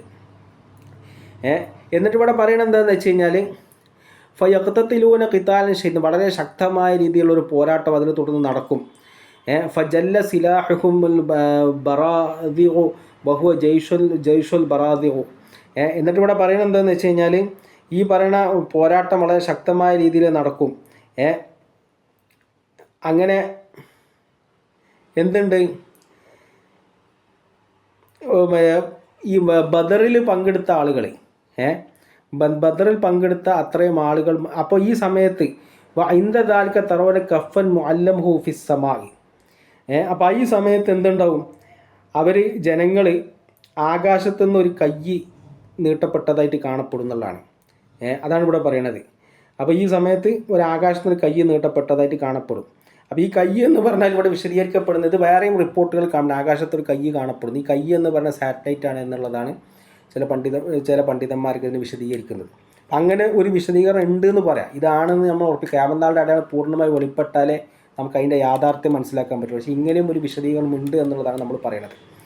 അപ്പോൾ ഇവിടെ പറയണത് എന്താ വെച്ച് കഴിഞ്ഞാൽ ഇന്ദദാലിക തറവുന കഫൻ മുഅല്ലമഹു ഫിസ് സമാ, അതായത് ആകാശത്തിന് കൈ നീട്ടപ്പെട്ടതായി കാണും. വഷ്തൽ ഖിതാല ഹത്താ ലാ യബ്ഖാ മിൻ അൻസ്വാരിൽ ഹഖ് ഇല്ലാ ഇദ്ദത അഹ്ൽ ബദർ, അതായത് സത്യത്തിൻ്റെ പക്ഷത്ത് ഉള്ള ആളുകൾ എന്ന് പറഞ്ഞാൽ അഹ്ലുബദറിൽപ്പെട്ട ആളുകളുടെ എണ്ണത്തോളം മാത്രം ബാക്കി ശേഷിക്കുന്നൊരവസ്ഥ വരും. ഫയദ്ഹബൂന ഹത്ത യുബായൂന സ്വാഹിബഹും. അപ്പോൾ അവരെന്ത് ചെയ്യും? ഇമാം മഹ്ദി റളിയല്ലാഹുവിൻ്റെ അടുക്കൽ പോയി കണ്ട് ബൈഅത്ത് ചെയ്യും എന്നാണ് ഇവിടെ റിപ്പോർട്ട് വന്നിട്ടുള്ളത്. അപ്പോൾ ഇങ്ങനെയും ഒരു വിശദീകരണം ഉണ്ട് എന്ന് പറയാം. മഹ്ദി റളിയല്ലാഹുവിൻ്റെ കാലഘട്ടത്തിൽ ഈ വിഷയം വേൾഡ് മുഴുവൻ ബ്രോഡ്കാസ്റ്റ് ചെയ്യപ്പെടുന്ന ഒരു സാഹചര്യം ഉണ്ടാവും എന്നുള്ളതാണ്. ഇതിന് വേറെ റിപ്പോർട്ടുകളുണ്ട്. നമ്മൾ ചർച്ച ദീർഘമാവും എന്നുള്ളതുകൊണ്ട് ആ വിഷയത്തിലേക്ക് നമ്മൾ പോകുന്നില്ല. പിന്നെ അതേമാതിരി തന്നെ മറ്റൊരു കാര്യം ഇതിൽ വരുന്നത്, ഈ പറയുന്ന മഹ്ദി റളിയല്ലാഹുവിൻ്റെ വരവിന് മുമ്പ് വെളിപ്പെടുന്ന ഒരു പ്രധാനപ്പെട്ട അടയാളമാണ് സുഫിയാനിൻ്റെ വരവ്. അപ്പോൾ സുഫിയാനിനെ സംബന്ധിച്ച് വളരെ വ്യക്തമായ രീതിയിലുള്ള റിപ്പോർട്ട് വന്നിട്ടുള്ളത് മുസ്തദ്രക് ഹാക്കിമിൽ ഉള്ള ഹദീസ് ഉണ്ട്. ആ ഹദീസിൽ വളരെ വ്യക്തമായ രീതിയിൽ ഈ വിഷയത്തെ പറയുന്നുണ്ട്. എന്താണ്? അബീ ഹുറൈറ റളിയല്ലാഹു അൻഹു ഖാല ഖാല റസൂലുള്ളാഹി സ്വല്ലല്ലാഹു അലൈഹി വസല്ലം യഖ്റുജു റജുൽ യുഖാലു സുഫിയാനിയു ഫി അമഖ് ദിമിഷ്ക്. അതായത് സുഫിയാനി എന്ന പേരിൽ അറിയപ്പെടുന്ന ഒരു വ്യക്തി ദിമിഷ്ക് ഭാഗത്ത്, ഡമസ്കസ് ഭാഗത്ത് ഉള്ള ഒന്ന് വെളിപ്പെടും. ആമത്തുൻ മൻ യത്തബിഉഹു മിൻ കൽബ്. അതായത് ബനി കൽബ് ഗോത്രത്തിൽപ്പെട്ടവരാണ് ഈ പറഞ്ഞ ഈ സുഫിയാനെ കൂടുതലും പിൻപറ്റുക. അപ്പോൾ ഇവിടെ നമ്മൾ മനസ്സിലാക്കേണ്ട വിഷയം, ഡമസ്കസിൽ വെച്ചിട്ട് എന്ന് വെളിപ്പെടുമെന്ന് പറയുന്നുണ്ട്. മറ്റു റിപ്പോർട്ടുകളിൽ വാദി അൽ യാബിസ് എന്ന് പറയപ്പെടുന്ന സ്ഥലത്താണ് സുഫിയാൻ്റെ കേന്ദ്രം എന്നുള്ള റിപ്പോർട്ടുകൾ വേറെയും കാണാൻ പറ്റും. അപ്പോൾ വാദി അൽ യാബിസ് പറഞ്ഞാൽ ഇന്ന് ജോർഡാനിൽ സിറ്റുവേറ്റ് ചെയ്യപ്പെടുന്ന സ്ഥലമാണ്. ജോർഡാനിലുള്ള ഒരു സ്ഥലമാണ് വാദി അൽ യാബിസ്. അപ്പോൾ അവർ പേര് മാറ്റിയിട്ടുണ്ട്. മുമ്പ് അതിന് വാദി അൽ യാബിസ് എന്നുള്ള പേരിൽ ഒരു സ്ഥലം ജോർഡാനിൽ വ്യക്തമായിട്ട് കാണാൻ പറ്റും. ഈ പറയുന്ന വാദി അൽ യാബിസിൻ്റെ പ്രത്യേകത എന്താ വെച്ചാൽ പല ആംഡ് ഫാക്ഷൻസും ഈ പറഞ്ഞ ജോർഡാൻ്റെ താഴ്വരകളിലൊക്കെ നിലകൊള്ളുന്നതായിട്ട് കാണാൻ പറ്റുന്ന ഒരു പ്രത്യേക സ്ഥലം. അപ്പം നമ്മൾ ഈ മനസ്സിലാക്കേണ്ടത് എന്താ വെച്ചാൽ ഈ സുഫിയാനി എന്ന് പറഞ്ഞ ആളുടെ വരവിനുള്ള എല്ലാ വിധത്തിലുള്ള ഒരുക്കങ്ങളും അവിടെ ഉണ്ട്. അതുപോലെ തന്നെ ഹദീസിൽ പറഞ്ഞ വാക്ക് വളരെ ശ്രദ്ധേയമാണ്. ആമത്തുൻ മൻ യത്ബഉഹു മിൻ കൽബ്. അതായത് ബനി കൽബ് ഗോത്രത്തിൽപ്പെട്ടവരാണ് ഈ പറഞ്ഞ സുഫിയാനെ പിൻപറ്റുക എന്ന് പറയുന്നുണ്ട്. ബനി കൽബ് ഗോത്രത്തിൽപ്പെട്ടവരാണ് ഈ കഴിഞ്ഞ ബഷാർ അൽ അസദ് എന്ന് പറഞ്ഞ വ്യക്തിയും അതുപോലെ തന്നെ നുസൈരികൾ എന്ന് പറഞ്ഞുകൊണ്ട് ഉള്ള ആളുകളൊക്കെ ഈ ബനി കൽബ് ഗോത്രത്തിൽപ്പെട്ടവരാണ്. അപ്പോൾ ഈ ബനി കൽബ് ഗോത്രത്തിൽപ്പെട്ട ആളുകളാണ് എന്തുണ്ടാവുക? ഈ പറഞ്ഞ സുഫിയാനിനെ പിൻപറ്റുക എന്ന് പറയുന്നുണ്ട്. എന്നിട്ട് എന്താ പറയുക? സുഫിയാനി വലിയ വലിയ ക്രൂരതകൾ ചെയ്യും. എന്നുവെച്ചാൽ അറബ് നാടുകളിലെ ആകെ അരാജകത്വം നീണ്ടു നിൽക്കുന്ന ആ സമയത്ത് ഈ പറഞ്ഞ സുഫിയാനി രംഗത്ത് വന്ന് വലിയ വലിയ അക്രമങ്ങൾ ചെയ്യും. എന്തൊക്കെ ചെയ്യാം? ഫയഖ്തുലു ഹത്ത യബ്ഖറ ബുത്തൂനിൻ നിസാ. അതായത് കൊലപാതകങ്ങൾ നടത്തുക. എങ്ങനെയുള്ള കൊലപാതകങ്ങൾ? അതായത് സ്ത്രീകളുടെ വയറ് കീറിക്കളയും. വയറ് കീറിയിട്ട് കുട്ടികളെ പുറത്തെടുക്കും. എന്നിട്ട് എന്താ പറയണത്? അപ്പോൾ യഖ്തുലു സ്വബിയാൻ, കുട്ടികളെ കൊല്ലും. അത്തരത്തിലുള്ള ക്രൂരതകളൊക്കെ ചെയ്യും. ഫതജ്മഉ ലഹും ഖൈസുൻ ഫയഖ്തുലുഹ ഹത്ത ലാ യംനഉ ദരബ തലഖത്തിൻ. അപ്പോൾ ഇവിടെ പറയണത് എന്താണെന്ന് വെച്ച് കഴിഞ്ഞാൽ, അതായത് കൈസ് എന്ന് പറയുന്ന ഗോത്രത്തിൽപ്പെട്ട ആളുകൾ ഒരുമിച്ച് കൂടിയിട്ട് ഇവരെ നേരിടാൻ വേണ്ടി ശ്രമിക്കും. ആരെ? ഈ പറഞ്ഞ സുഫിയാനിനെ.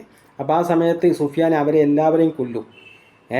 അങ്ങനെ ഒന്നിനും സുഫിയാനിനെ തകർക്കാൻ പറ്റാത്ത ഒരവസ്ഥ വരും. അതാണ് ഇവിടെ പറയണത്. അപ്പോൾ ഇവിടെ പറയണത് എന്താ വെച്ച് കഴിഞ്ഞാൽ ആ ഒരു അവസ്ഥ വരും.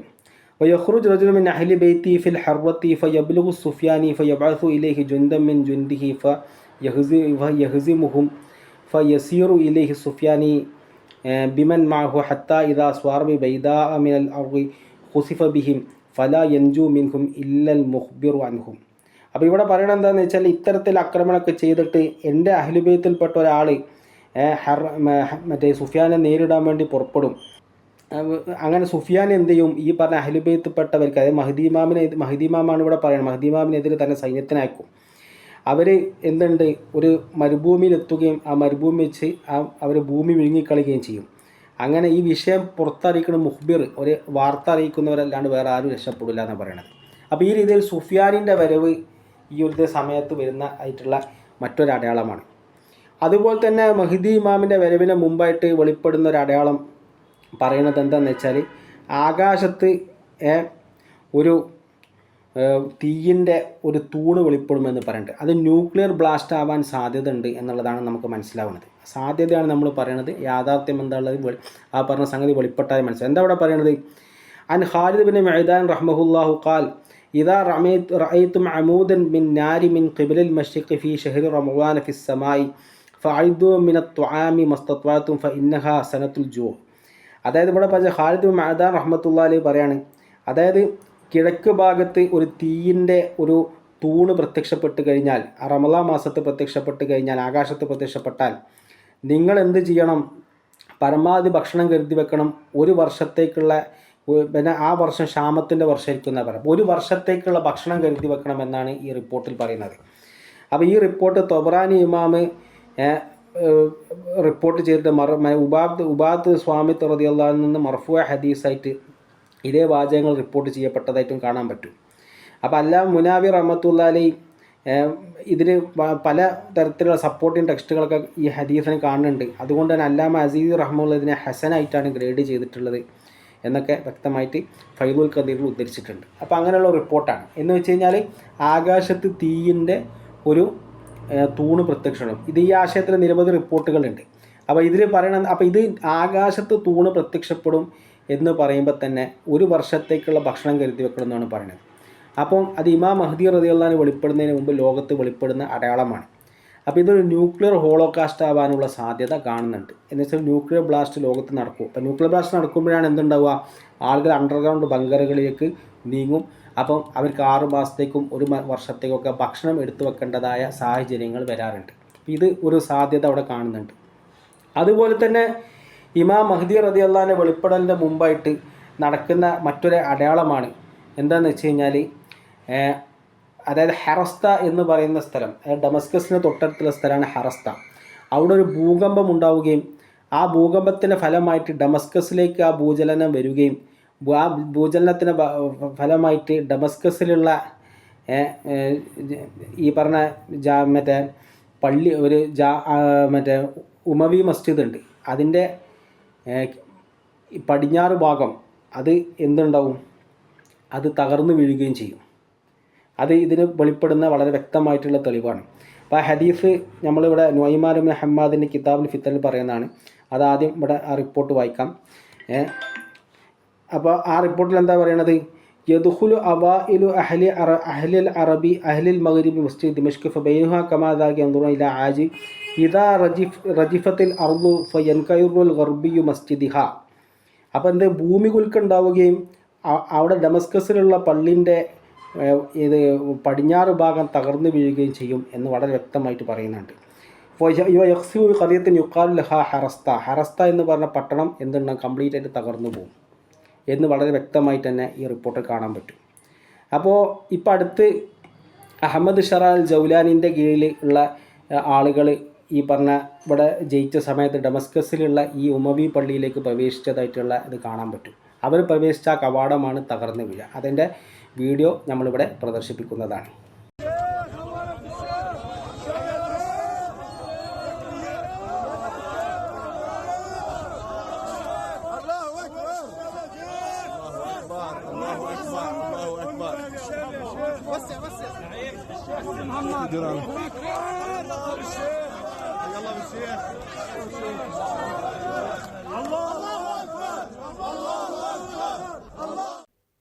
പ്രിയപ്പെട്ടവരെ, ഖിയാമത്തിൻ്റെ കാലൊച്ചകൾ എവിടെയും കേട്ടുകൊണ്ടിരിക്കുന്ന ഈ സമയത്ത് കൂടുതൽ പരിശുദ്ധമായ റമദാനാണ്.